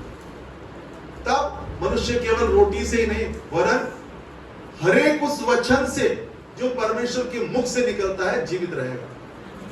कोई मार ही नहीं सकता। अरे मारेगा तो शरीर को मारेगा ना, लेकिन हमारी बाइबल तो उस दूसरी मृत्यु से बचाने की बात करती है। ये तो सबको आनी है, मुझे भी आनी है, आपको भी आनी है, प्रभु यीशु मसीह को भी आ गई। लेकिन बात बाइबल की जो है, रहस्य जो है, वो उस दूसरी सेकंड डेथ की बात है, उस दूसरी मृत्यु की बात है जो हमारी आत्मा को वहां तड़पना है हजारों साल। जो मैंने आपको बताया प्रकाशित वाक्य के 20वें अध्याय में 2 तरह की आत्माएं। कुछ आत्माएं वो है जिन्होंने इस आत्मा को वचन के द्वारा पोषित किया, ताकतवर बनाया और प्रभु के साथ हजारों साल वो राज कर रही है। और कुछ आत्माएं वो हैं जिन्होंने सिर्फ शरीर को भोजन देकर उनको कमजोर बनाया आत्मा को, और वो हजारों साल वहां पर जलती रही। इसी का 17 का 17 हमने पढ़ लिया। उसके बाद हम देखेंगे वचन संहिता 19 उसका 7 से 11, सात चैप्टर 7 19 वर्स 7 to 11। मैं आपको फायदे बता रहा हूं वचन के। यहोवा की व्यवस्था खरी है। हाँ, ध्यान से पढ़ना, इस आयत को तो याद कर लो। आप कहो ना कैसे जीवित रह सकता है। देखो इस वचन में साफ लिखा हुआ है ये वचन क्या क्या करता है। यहोवा पढ़ो। यहोवा की व्यवस्था खरी है, उसकी व्यवस्था खरी है, वह प्राण को बहाल कर देती है। किसको बहाल कर देती है? प्राण को बहाल कर देती है। जो प्राण बिल्कुल बेहाल हो रहा है ना, उसको बहाल कर देती है।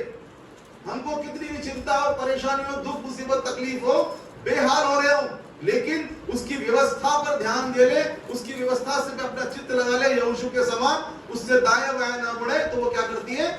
हमारे प्राणों को बहाल कर देती है, बेहाल से बहाल कर देती है। और यहोवा के नियम विश्वास योग्य है। उसके नियम विश्वास योग्य है। हर एक परिस्थिति में, हर एक समस्या में, हर एक विषय के लिए विश्वास योग्य है। हाँ, साधारण लोगों को बुद्धिमान बना देते हैं। साधारण लोगों को क्या कर देते हैं? बुद्धिमान बना देते हैं। हाँ, हमारी पूजा बुद्धिमान हो गई, इतनी हो गई 2-3 संडे से चर्च ही नहीं आ गई, यूनियन में लगी हुई। शरीर को के कामों पर ध्यान मत लगा। 6 दिन बहुत है, 7वां दिन जिसने बुद्धिमान बना है ना, उसको सजदा करने का दिन। समय पर आ जाए, लेट भी ना आए, घर से राइट टाइम पे निकले, यहाँ 20 मिनट आधी वर्षिप निकल जाए, उसके बाद पहुंचे, ये भी नहीं। हाँ, यहोवा के उपदेश सिद्ध हैं। हाँ, उसके उपदेश सिद्ध है, सिद्ध परफेक्ट है बिल्कुल। उसमें कोई घटी है ही नहीं, कोई कमी निकाल नहीं सकता एक बिंदु की भी, इतने सिद्ध है। और हृदय को आनंदित कर देते हैं। हृदय को आनंदित कर देते हैं, दुख मुसीबत में भी, है ना, चिंता हो रही हो फिर भी वो आनंदित कर देते हैं। किसी को देखा आपने कब्रिस्तान में या शमशान के अंदर गीत गाते हुए? हम मसीह लोग हैं, हम मृत्यु के सामने भी वहां वर्शिप करते हैं, हम मुर्दे को गाड़ने जाते हैं, वहां भी आराधना करते हैं, जोर जोर से गीत गाते हैं। हाँ, वहां रोना पीटना होता है, लेकिन जो आत्मा में कमजोर होते हैं उनकी वहां पर बजाक भी उड़ती है, वो छाती पीटते रहते हैं। कभी कब्र बक्से को पकड़ रहे हैं, एक बार और दिखा दो, तमाशे होते हैं वहां बहुत सारे, क्योंकि वो आत्मा में कमजोर है। उनको विश्वास ही नहीं है कि एक दिन प्रभु आएगा, हमको उसके साथ जाना है, या जो प्रभु में सो गए वो एक दिन हमको मिलेंगे। वो शारीरिक दशा में मजबूत है, लेकिन आत्मा में मजबूत नहीं। वो खा पी के अस्पुष्ट हो रहे इसलिए वहां चीखते चिल्लाते हैं, लेकिन जो आत्मा में मजबूत है वो वहां पर उनको चिंतन का, मनन का अवसर होता है, अपने दिन गिनने का अवसर होता है कि प्रभु तूने हमें जीवित रखा है, हमारा अंत भी यही है। लेकिन हम यदि जीते जी तेरी भक्ति कर लेंगे, तेरे वचनों को पालन कर लेंगे, तो यहाँ शान से दफन होकर के भी हम तेरे साथ राज्य करेंगे। समझ में आ रही है बात? इसका 7 से 11 पूरा पढ़ो। यहोवा की आज्ञा निर्मल है, वह आंखों में ज्योति ले आती है। आज्ञा निर्मल है, वो आंखों में ज्योति ले आती, ज्योति ले आती, आंखों में ज्योति ले आती है, एक अलग चमक दिखाई देती है। और यहोवा का भय पवित्र है, उसका भय पवित्र है। मेरा भय आपको लगता होगा वो चीज अलग है, लेकिन परमेश्वर का भय पवित्र है। उस पवित्रता में, क्योंकि दंड के अंदर दंड की आज्ञा नहीं है, उसके क्रोध में दंड की आज्ञा नहीं है। यदि दंड की आज्ञा होती तो प्रभु यीशु मसीह को नहीं भेजता, वो पहले की तरह फटाफट सेकंडों में काम, अभी किया अभी चल। लेकिन प्रभु यीशु मसीह को भेजा ना, उसकी उस क्रोध के अंदर उसकी पवित्रता, उसकी धार्मिकता दिखाई देती है। वह अनंत काल तक स्थिर रहता है, वो अनंत काल तक स्थिर रहता है। यहोवा के नियम सत्य और पूरी रीति से धर्ममय है, धर्ममय है पूरी रीति से। फिर भी हम पालन नहीं कर रहे या उसमें मिलावट करेंगे, तो उसके परिणाम तो मुझे और आपको भुगतने ही पड़ेंगे। कोई भी छूता नहीं रहेगा उसमें। जिस तरीके से पालन करेंगे उसी तरीके परिणाम हमको देखने को मिलेंगे। हाँ, वह तो सोने से और बहुत कुंदन से भी बढ़कर मनोहर अरे है। बाप रे, किसी ने पहना गले में वचन को? हाँ हाँ, कभी किसी ने मांगा, किसी पत्नी ने पति से कि मुझे सोने की चेन की जगह परमेश्वर के वचन की माला पहना दो? हाँ, चेनें तो खूब मांग लेते हैं ना, और साली की शादी के इतने सालों में एक चेन ही नहीं दे रहे। हाँ, जबकि वचन में लिखा है यहाँ सोने से, अरे पढ़ो ना फिर भैया। वह तो सोने से और बहुत कुंदन से भी बढ़कर बहुत कुंदन से भी अनमोल है, बहुत अनमोल है। तू उसे अपने गले में पहन, अपने माथे का टीका बना। वचन में सब लिखा है, कहीं भी कुछ बाकी नहीं है। लेकिन हम शरीर की सुंदरता बढ़ाने के लिए ये ऑर्नामेंट, ये जेवर, चाहे लोन लेना पड़े, चाहे कर्जा लेना पड़े, चाहे चोरी करनी पड़े, कुछ भी करना पड़े, करेंगे। और वो सब यही रह जाना है, साथ में एक भी नहीं जाना, क्योंकि यहाँ का सोना वहां नहीं चलता, वो खोटा सोना है। वहां तो शुद्ध सोना है, बिल्कुल पवित्र आत्मा की आग में ताया हुआ, उससे मिलावट नहीं है। समझ में आ रही है बात? वह तो मधु से और टपकने वाले छत्ते से भी बढ़कर मधुर है। बढ़कर मधुर है। चख के तो देखो, और हमने चख रखा है, लेकिन फिर भी इसको अजमाने की जगह बार बार हम दूसरी चीजों पर जाते हैं। उन्हीं से तेरा दास चिताया जाता है, और उनके पालन करने से बड़ा हर प्रचार में चिताया जाता है। प्रचार नहीं तो जब आप वचन पढ़ते हो तो पवित्र आत्मा आपको चिताता है वचनों के द्वारा। अभी भी अवसर है, सीख लो, कर लो, ताकि आगे के परिणाम अच्छे आ जाएं। एक और वचन हम देखेंगे, भजन संहिता 119 उसका 105, Psalms 119 verse 105। तेरा वचन हाँ, मेरे पाँव के लिए मेरे दीपक पाँव के लिए दीपक है। हाँ, और मेरे मार्ग के लिए उज्जवल है। को बाहर निकालने से पहले आपने प्रकाश डाला वचन का। यदि मैं उन भाइयों की बात करूं जो पी रहे हैं या गलत काम कर रहे हैं, यदि वो भी वचन की बात को इज्जत देते ना, तो अपना पांव उस गलत जगह पे ले जाने से पहले सोचते। या मैं पीने वालों की बात नहीं कर रहा, हम भी बहुत सारे गलत कामों पर के लिए पैर बढ़ा देते हैं, हाथ बढ़ा देते हैं। लेकिन क्या कभी हमने इसके प्रकाश में उस बात को देखा कि हम जो करने जा रहे हैं, जो कर रहे हैं, वो बाइबल करने को परमिशन देती है या नहीं देती है? वचन में याद तो कर लिया हमने, तेरा वचन मेरे पांव के लिए दीपक और मार्ग के लिए उजियाला है। लेकिन कभी उसका उजियाला में हम चल रहे हैं क्या, या अपनी संतानों को चलाने के लिए बोल रहे हैं? नहीं, हम उनको धक्का दे के संसार की बातों की ओर भेज रहे हैं। सीखो, कमाओ, लाओ, खाओ, पियो, हमें भी खिलाओ, पिलाओ और नाश हो जाए एक दिन। लेकिन जब परमेश्वर के वचन के प्रकाश में मैं और आप चलते हैं ना, तो उसकी आशीषें, लिखा है 7 पीढ़ियां, आने वाली हजारों पीढ़ियां भी उसको खाएंगी। इसी का एक वचन और देख लो, इसका 9वां पद, 109 का 9वां पद और 11वां पद, 9 और 11। उसके बच्चे अनाथ हो जाए, 109 का 119 119। जवान अपनी जवानी को किस प्रकार से शुद्ध करे? जवानों सुनो, जवान अपनी जवानी को किस प्रकार से हाँ, टीनेजर सुन लो, तेरे वचन सोनिया, से सपना, गुन्नू, भगवान अंजलि, से किससे शुद्ध रख सकते हैं? तेरे वचन के अनुसार परमेश्वर के वचन के अनुसार चलकर, सावधान रहकर। इस वचन को पढ़ें, चलें उसके अनुसार, आप आशीष पाएंगे। इसी का 11वां पद भी, मैंने तेरे वचन को अपने हृदय में रख छोड़ा हाँ, है। रोज प्रार्थना करें, कहें इस बात को, प्रभु मैंने तेरे वचन को अपने हृदय में रख छोड़ा है कि तेरे विरुद्ध पाप न पाप ना करूं। रोज दोहराएं इस वर्ष को, तब आपके पांव के लिए दीपक और मार्ग के लिए उजाला ठहरेगा।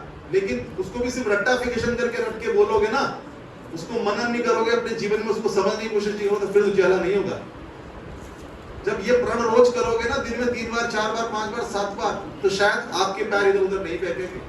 हमारे जवान बच्चों को के कारण उनके माता पिताओं को शर्मिंदा नहीं होना पड़ेगा। यह है वचन की ताकत। और फिर बाद में रोना मचाते हो, गवाही में आधा घंटे का समय खा जाते हो, ये हो गया, वो हो गया, ये हो गया, वो हो गया, ये हो गया, वो हो गया। अरे होगा ना, क्यों नहीं होगा? मैं और मेरे घराना भी यदि ऐसा ही करेगा तो उनका भी यह शुरू होना है। उससे बढ़िया है हम बच्चों को शुरू से सुबह से लेकर रात तक इसी के लिए डंडा लेके खड़े रहे। संसार के काम के लिए मना नहीं कर रहा, वो सब कुछ जरूरी है, करो। प्रभु यीशु मसीह ने भी बड़े के घर में पैदा होके, वचन में लिखा नहीं है लेकिन माता पिता के अधीनता में रहा। उसने रंधा भी चलाया होगा, लकड़ी के खिलौने भी बनाए होंगे, लकड़ी में आरी भी चलाई होगी, खाना बनाने में मदद की होगी, जंगल जाके लकड़ी भी लाया होगा, सब कुछ किया होगा उसने भी। ये नहीं है कि प्रभु था तो वो सीधा 33 साल का हो गया और सेवकाई शुरू कर दी, उसने कुछ नहीं किया। कहीं भी नहीं लिखा है कि उसने माता पिता की अधीनता में नहीं रहा हो। वो सारे काम उसने भी किए, शिक्षा दीक्षा भी ली होगी, पढ़ने भी गया होगा, जो भी उस समय का सिस्टम था उसको फॉलो किया होगा उसने। लेकिन हम अपने बच्चों को फॉलो ही नहीं करवा रहे। ना तो संसार का सिस्टम फॉलो कर रहा है, उसमें भी डिसिप्लिन नहीं है, और मसीह डिसिप्लिन, मसीह एटीट्यूड तो है ही नहीं बिल्कुल। फिर कैसे हम अच्छे परिणाम की आशा रखेंगे भाई, बताओ मुझे। इब्रानियों, हिब्रू चैप्टर 4 वर्स 12-13, इब्रानियों की पत्री 4:12-13, जल्दी जल्दी निकालो, लंबा विषय हो गया ये, 40 दिन का विषय एक संडे में पूरा करना पड़ता है। परमेश्वर का वचन हाँ, जीवित और प्रबल और हर एक दो धारी तलवार से भी बहुत चोखा है। क्या है परमेश्वर का वचन? जीवित, प्रबल, मरा हुआ नहीं है, प्रबल है। उसके ऊपर कोई दूसरी ताकत चढ़ नहीं सकती, वो प्रबल है, सिर्फ बल नहीं है, प्रबल है। उसके ऊपर कोई दूसरी ताकत चढ़ ही नहीं सकती, उसको हरा ही नहीं सकती। प्रबल का मतलब शाब्दिक अर्थ ये है, समझ में आ रही है बात? प्रबल है और हर एक दो धारी तलवार से भी बहुत चोखा है, उससे भी चौका है, दो धारी तलवार और से। प्राण और आत्मा को, हमारे प्राण को और हमारी आत्मा को भी गांठ गूदा को अलग करके बात फेंकता और मन की भावनाओं और विचारों को जांचता है, उनको जांचता है। मैंने कहा ना गीत गाते वक्त वचन में लिखा है, वो हमारे विचारों को समझता है। मेरा पुत्र, हम एक दूसरे को धोखा दे सकते हैं लेकिन परमेश्वर को नहीं दे सकते। वो हमारे विचारों में आने वाली बातों को पहले से जानता है, ये किस कारण बैठेगा। पहला पत्रस, पहला अध्याय 22 से 25 तक ध्यान से पढ़ना, क्योंकि हम सब बॉर्न अगेन वाले हैं सब। अतः जबकि तुमने भाईचारे के निष्कपट रीति के निमित्त सत्य के मानने से अपने मनों को पवित्र किया है, तो तन मन लगाकर एक दूसरे के से अधिक प्रेम रखो, क्योंकि तुमने नाशवान नहीं पर अविनाशी बीज से परमेश्वर के जीवते और सदा ठहरने वाले वचन के द्वारा। अतः जब तुमने भाईचारे की निष्कपट प्रीति के निमित्त सत्य के मानने से अपने मनों को पवित्र किया है। सत्य को माना ना तुमने, हाँ, परमेश्वर का वचन सत्य है। जब तुम सत्य को जानोगे, सत्य तुम्हें स्वतंत्र करेगा। उसके अनुसार जब हमने सत्य को जाना कि प्रभु यीशु मसीह सत्य है, मार्ग सत्य जीवन वही है, हमने उसको अपनाया ना। किसके द्वारा? एक भाईचारे की निष्कपट प्रीति के द्वारा। लेकिन आज हमारे बीच में वो भाईचारे की निष्कपट प्रीति दिखाई देती है क्या? क्योंकि वचन सिर्फ वहां तक रह गया, उसके द्वारा हम विश्वास के द्वारा सब हमने बपतिस्मा ले लिया, हम मसीह हैं, चर्च आते और जाते और गवाही देते हैं, संडे को दान डाल देते हैं, ज्यादा करो तो टाइप दे देते हैं। ये नहीं है। आगे बढ़ो उसको। हमने अपने मनों को पवित्र किया है उस सत्य को जानने के द्वारा। आगे, क्योंकि तुमने नाशवान नहीं पर अविनाशी बीज से परमेश्वर के जीवते और सदा ठहरने वाले वचन के द्वारा नया जीवन पाया है। किसके द्वारा नया जीवन पाया है? परमेश्वर के जीवते और सदा ठहरने वाले वचन के द्वारा नया जीवन पाया है। मेरी गवाही सुन के नहीं, किसी के प्रचार को सुन के नहीं, लेकिन ये काम किसका है? परमेश्वर के वचन का और पवित्र आत्मा का। उस आत्मा ने आपकी उस आत्मा को, जो परमेश्वर का अंश था, जो उसने मिट्टी के पुतले में श्वास फूंकते वक्त डाला था, उन दोनों का कनेक्शन जुड़ा।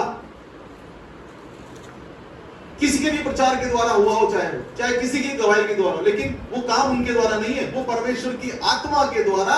उस आत्मा के रिसीवर ने उसको रिसीव किया, जो कटा हुआ था उस सेंसर ने। और जब उसके द्वारा आपका नया जन्म हुआ है, तो अब आपको क्या करना चाहिए? नए जन्म में बच्चे को क्या करता है वो? हाँ, यदि 2-5 साल माँ बोल रहा नहीं बोले तो क्या करेंगे? डॉक्टर के पास पहुंच जाते हैं। अरे ये तो बोल ही नहीं ना, खड़ा नहीं हो तो, और ये तो खड़ा ही नहीं हो रहा। लेकिन हमने नया जन्म पा लिया, क्या हम बोल पा रहे हैं?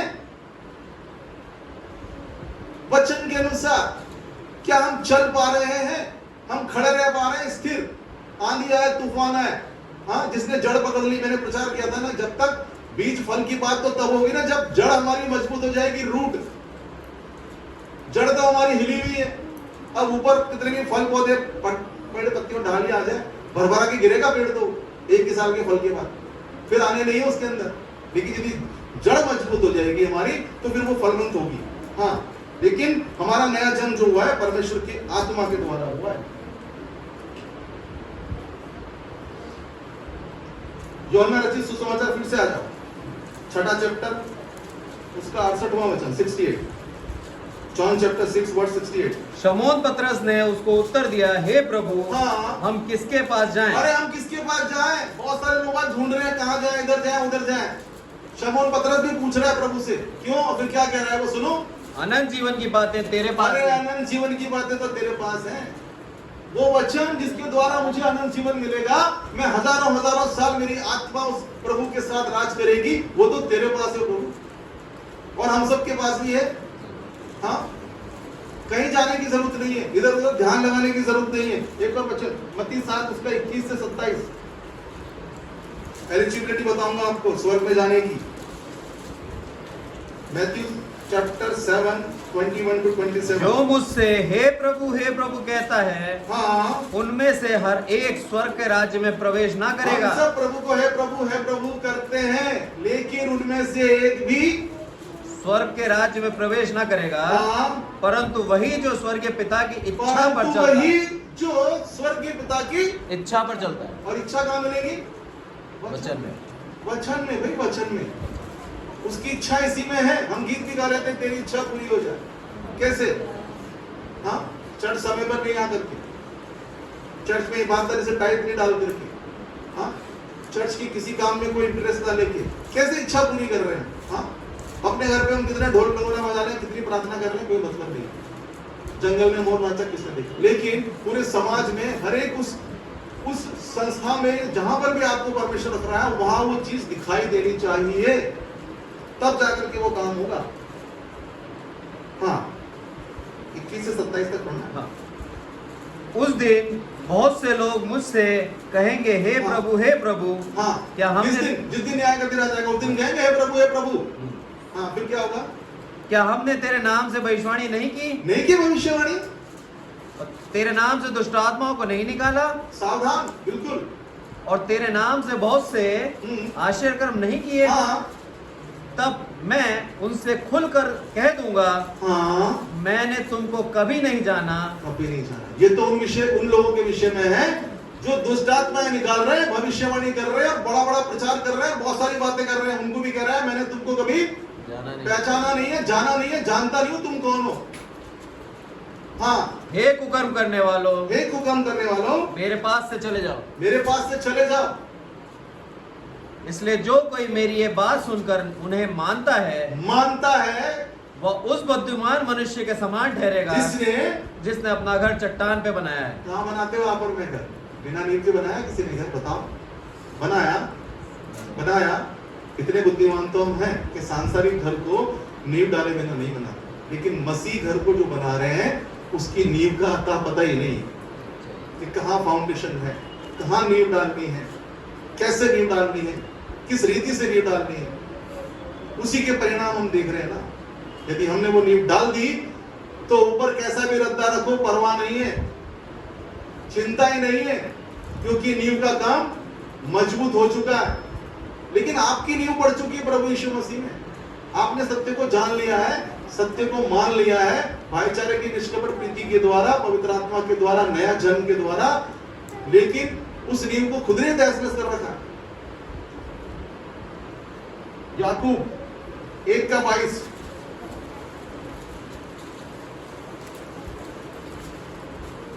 परंतु वचन पर चलने वाले बनो। हाँ जी, केवल सुनने वाले ही नहीं। हाँ, खतरनाक बात। चलने वाले बनो, केवल सुनने वाले नहीं। 20 बात सुन के जाते हो तो कम से कम उसका 100वां भाग ही मान लोगे ना, तो अब तक तो 10-12 साल में बहुत काम हो गया होता। मैं आपको 100% जो सुन के जा रहे हैं उसकी बात नहीं कर रहा, उसका 100वां हिस्सा भी मानोगे ना तो इतने साल में इतने वचन सुन लिए भाई, अब तक तो परिणाम खतरनाक हो जाने चाहिए थे। जो हमारा सुसमाचार वापस आ जाओ, 8 का 31-32 की पढ़ लो और एक जगह निकाल लो भजन संहिता 119 आखिरी पर 164 पढ़ेंगे उसका। John chapter 8 verse 31-32। तब यीशु ने उन यहूदियों से जिन्होंने उस पर उन यहूदियों से जो पूरे पवित्र शास्त्र को जानते थे, उनकी बात हो रही है। हाँ, क्या कहा? जिन्होंने उस पर विश्वास किया था, कहा जिन्होंने उस पर विश्वास किया था, कहा यदि तुम मेरे वचन में बने रहोगे, मेरे वचन में बने रहोगे। तुमने पवित्र शास्त्र पूरा पढ़ रखा है, याद है तुमको कंठस्थ। तुमने गमलीएल के चरणों पर बैठकर वचन की शिक्षा ली है पौलुस के समान, लेकिन क्या पौलुस मानता था? चलता था वचन पर? वचन के विपरीत काम नहीं करता था ना, वो सताता था कलीसिया, परमेश्वर के कलीसियाओं को नाश करता था। लेकिन तुम क्या करो?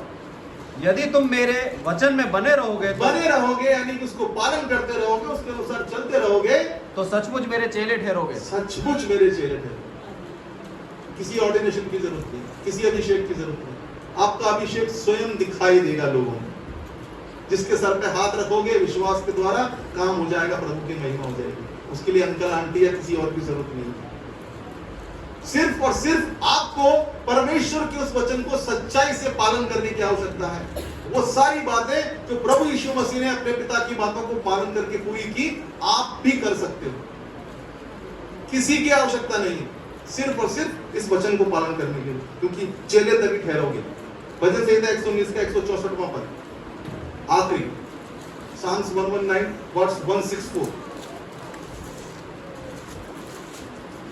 तेरे धर्म और नियमों के कारण हाँ मैं प्रतिदिन हाँ 7 बार तेरी स्तुति तेरे धर्म में नियमों के कारण, मैं प्रतिदिन हमने वचन से पढ़ा अभी, वचन की बहुत सारी खासियतें देखी, वचन में कितनी ताकत है, वो कितने फायदे देता है। वो सारे धर्म में नियमों के कारण मैं क्या करूंगा? मैं प्रतिदिन 7 बार तेरी स्तुति करता रहूंगा। 7 बार 24 घंटे में कम से कम 7 बार तेरी स्तुति करता रहूंगा, क्योंकि तेरे वचन इतने धर्म और इतने फायदे के हैं। यदि आप 7 को 7 गुना करके भी 49 टाइम भी करें तो कोई कमी नहीं है, कोई ज्यादा नहीं है, क्योंकि इतने फायदेमंद है ये। इसीलिए उसने कहा कि उठते बैठते दिन रात इसी में ध्यान दिए रहना। प्रभु इन वचनों के द्वारा आशीष दे। मैं रिक्वेस्ट करूंगा पास्टर जूनियर से भी प्रार्थना करेंगे। आइए प्रार्थना करें। हे हमारे प्रभु, आपका बहुत बहुत धन्यवाद ईश्वर, आज के दिन के लिए ईश्वर। मेरे प्रभु, सच में आपके वचन ही हमें जीवित रखते हैं मेरे प्रभु। सांसारिक कितना भी हम भोजन क्यों ना कर लें मेरे प्रभु, आपके वचन जब तक हमारे जीवन के अंदर कार्य नहीं करते मेरे प्रभु, तब तक हम जीवित नहीं रह सकते ईश्वर। मेरे प्रभु, हमारी आत्मा जीवित आत्मा बने ईश्वर, ना कि हमारी आत्मा मरी हुई हो ईश्वर। मेरे प्रभु, आपके वचनों से हम एक नया बल पाएँ निरंतर मेरे प्रभु, और आपके आराधना के अंदर हमारी स्तुति और बढ़ती जाए और हमारे जीवन से मेरे प्रभु आपकी महिमा हो ईश्वर। मेरे प्रभु, इस कलीसिया के लिए प्रार्थना करते हैं ईश्वर, इस कलीसिया को आशीष देना मेरे प्रभु, और यहाँ ज़्यादा से ज़्यादा और विश्वासी जुड़ते जाएं मेरे प्रभु, ताकि आपका नाम हम जगत में फैला सकें ईश्वर। सब कुछ आपके हाथों में सौंपते हैं ईश्वर। एक सुंदर वचन के लिए आपका धन्यवाद देते हैं मेरे प्रभु, प्रभु यीशु मसीह के नाम से मांगते हैं, आमीन। आमीन। और इस समय के मुख्य बेटे परमेश्वर को अर्पित करेंगे। उस समय में गीत गाएंगे, मेरे दिल तू ना होना निराश। उसी समय अपने बेटे की परमेश्वर को अर्पित करेंगे। कोई गीत गाएगी, मेरे दिल तू ना होना निराश। मेरे दिल तू ना होना निराश,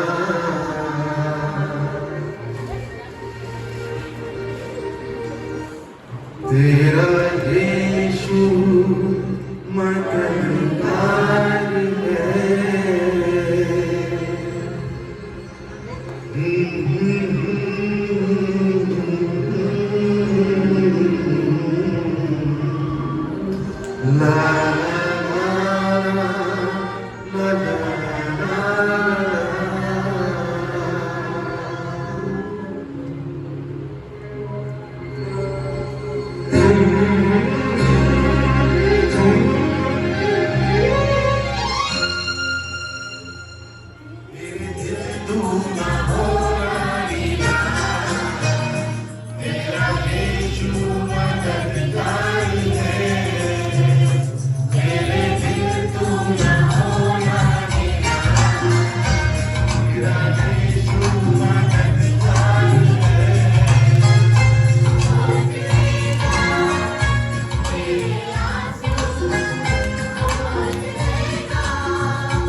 आप निर्णय ले लेंगे और वचन को पालन कर लेंगे, उसी दिन आशीष आपको। आमीन। आइए हम प्रार्थना में जाएंगे।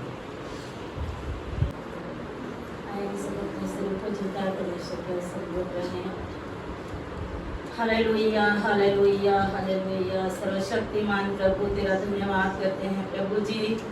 आज का सुंदर सौभाग्य समय प्रभु आपको भाई राम सब मिलके एकत्र होकर आपकी स्तुति प्रशंसा करें प्रभु जी। आपका धन्यवाद देते हैं प्रभु। आपके वचन के अनुसार, आपके आज्ञा के अनुसार प्रभु जी आपने हमारी मदद की, उसके लिए धन्यवाद देते हैं। आपके वचनों के लिए धन्यवाद देती हूँ प्रभु जी। अपनी आत्मा से भरा और आपके वचन के अनुसार प्रभु जी हम संसार में जाए प्रभु।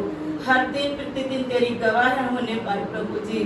तेरे वचन को सुसमाचार फैलाने के लिए प्रभु जी हमारी मदद करे पिता परमेश्वर। तेरे वचनों से भरा, तेरे आशीष से भरा प्रभु जी, उसके लिए धन्यवाद देते प्रभु।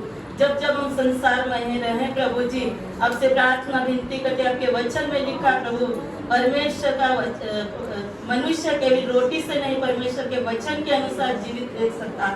हाँ प्रभु जी, आप हमारी मदद करना पिता परमेश्वर। आपसे प्रार्थना विनती करते हैं पिता परमेश्वर, हमारे गुनाहों को प्रभु जी हम आपके वेदी लाते हैं प्रभु, हमें क्षमा करें प्रभु। और हर दिन प्रतिदिन प्रभु जी आपसे प्रार्थना विनती करते हैं प्रभु जी, आपके वचनों में बढ़ने के लिए प्रभु जी, जो आपके आशीष प्रभु जी जो आपने हमारी पीढ़ियों के लिए रखी है प्रभु, आने वाले समय में दिनों में आशीष को परमेश्वर को देखने पाए और आपके नाम की महिमा होने पाए, उसके धन्यवाद देती। तेरे दास के लिए धन्यवाद देती हूँ प्रभु जी। आपने उनके मुंह तो आप उनका था, परंतु वचन प्रभु आपकी ओर से था प्रभु। आपके वचन के अनुसार हमें सबों को भरा और वचन के अनुसार और भी अधिकता से परमेश्वर पिता के दासों को परमेश्वर तैयार करे और हम सब गिने चुने हुए प्रभु जी आपसे प्रार्थना विनती करते हैं। आप आने वाला समय में दिनों में आपकी महिमा होने के लिए प्रार्थना करते हैं। ये छोटा सा झुंड है प्रभु, हम सब भूखे प्यासे हैं प्रभु, तेरे वचनों के लिए प्रभु जी आपसे प्रार्थना विनती करते हैं। हम सबों को प्रभु जी तेरे वचन से लंबालूम कीजिए प्रभु, तेरे वचन से भरे और तेरी सामर्थ से भरे प्रभु। हम देखे लोग कहें कि ये लोग अलग है, कहने पाए प्रभु, और लोग पहचाने प्रभु हमारे चार विचारों को प्रभु जी। मैं आपसे प्रार्थना विनती करती हूँ, आपके वचन में लिखा प्रभु, तुम जहाँ जाओगे वहाँ पाँव रखोगे, मैं आशीष दूंगा प्रभु। तू आशीष देना, हम जहाँ काम करे, जहाँ कार्य करे प्रभु। और इस छोटे से झुंड में हमारे बीच में जितने भाई बहन बोझते दबे हुए आते प्रभु, तो हमें देख के प्रभु वो लोग उद्धार पाए प्रभु, तेरे वचन को पाए प्रभु, तेरी सामर्थ को पाए प्रभु। आने वाला समय में दिनों में प्रभु इन सबों को प्रभु तू आशीष देना प्रभु, और हम सब मिलजुल के प्रभु तेरे प्रेम को एक दूसरे को बांटने पाए प्रभु, तेरे वचनों को सुनाने पाए प्रभु। लोग देखे कहते कि प्रभु जीवित है प्रभु, मुर्दों में से जी उठा। हालेलुया, हाय जीसस, धन्यवाद प्रभु, तेरी सामर्थ प्रभु हमारे बीच में प्रकट किया प्रभु। और भी पिता परमेश्वर अधिकता से प्रभु तेरी सामर्थ को प्रकट कीजिए प्रभु।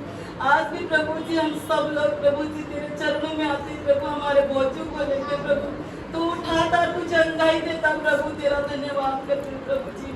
आपसे प्रार्थना करती हूँ प्रभु, आपके विरोध को यह सब पाप किया प्रभु, मैं आपसे क्षमा मांगू प्रभु, मैं क्षमा करे प्रभु। और आने वाला समय में दिनों तेरी स्तुति तेरी प्रशंसा होने पाए, उसके धन्यवाद देती। हमारी हर एक प्रार्थना को आपने सुना प्रभु जी। आपसे प्रार्थना करके आपके वचन में शक्ति, आपके नाम में शक्ति प्रभु, और आपके लहू में शक्ति है प्रभु, और शक्ति हमें हर एक में प्रकट करके प्रभु जब हम निकले प्रभु लोग देखे कहें प्रभु जी। आपसे प्रार्थना विनती करती हूँ प्रभु, ऐसा मनु को परिवर्तन करना पिता परमेश्वर, मैं उससे प्रार्थना विनती करती हूँ प्रभु। दया करे, अनुग्रह किया पिता परमेश्वर, और आपने हमें चुना, उसके लिए धन्यवाद। आपने हमें ढूंढा प्रभु जी। आपसे प्रार्थना विनती करती हूँ, आने वाला समय में दिन में और भी अधिकता इससे प्रभु, ये झुंड है प्रभु खाली है, उसमें और लोग अधिकता इससे आने पाए प्रभु। और आपसे प्रार्थना विनती करती हूँ सब मिल के प्रभु जी, और आपसे प्रार्थना आपकी प्रशंसा, आपकी स्तुति आराधना करने के लिए मदद करना प्रभु। प्रार्थना से जीवन से हमसे कमी घटिया प्रभु, मैं आपसे क्षमा मांगती हूँ। आपसे प्रार्थना विनती वचन पढ़ा सुना सब मिल के आज ग्रहण योग्य ठहरे, आपके नाम की महिमा होने का धन्यवाद देती। हमारी इच्छा नहीं परंतु पिता परमेश्वर आपकी इच्छा हमारे जीवन से पूरी होने पाए, उसके लिए धन्यवाद देती। सारा आदर महिमा इज्जत आपको मिले। उद्धार करता प्रभु यीशु मसीह के मीठे और मुबारक नाम मांगते हैं, सुनो और कबूल कीजिए पिता। आमीन। हमारे प्रभु यीशु मसीह का अनुग्रह, परमेश्वर पिता का प्रेम और पवित्र आत्मा की सहभागिता और संगति उन सबके साथ, संसार के प्रत्येक विश्वासी जन के साथ, विशेषकर इस मंडली के हर एक छोटे बड़े सदस्य के साथ अब से लेकर सदा तक होती रहे। आमीन। प्रभु आप सबको आशीष दे।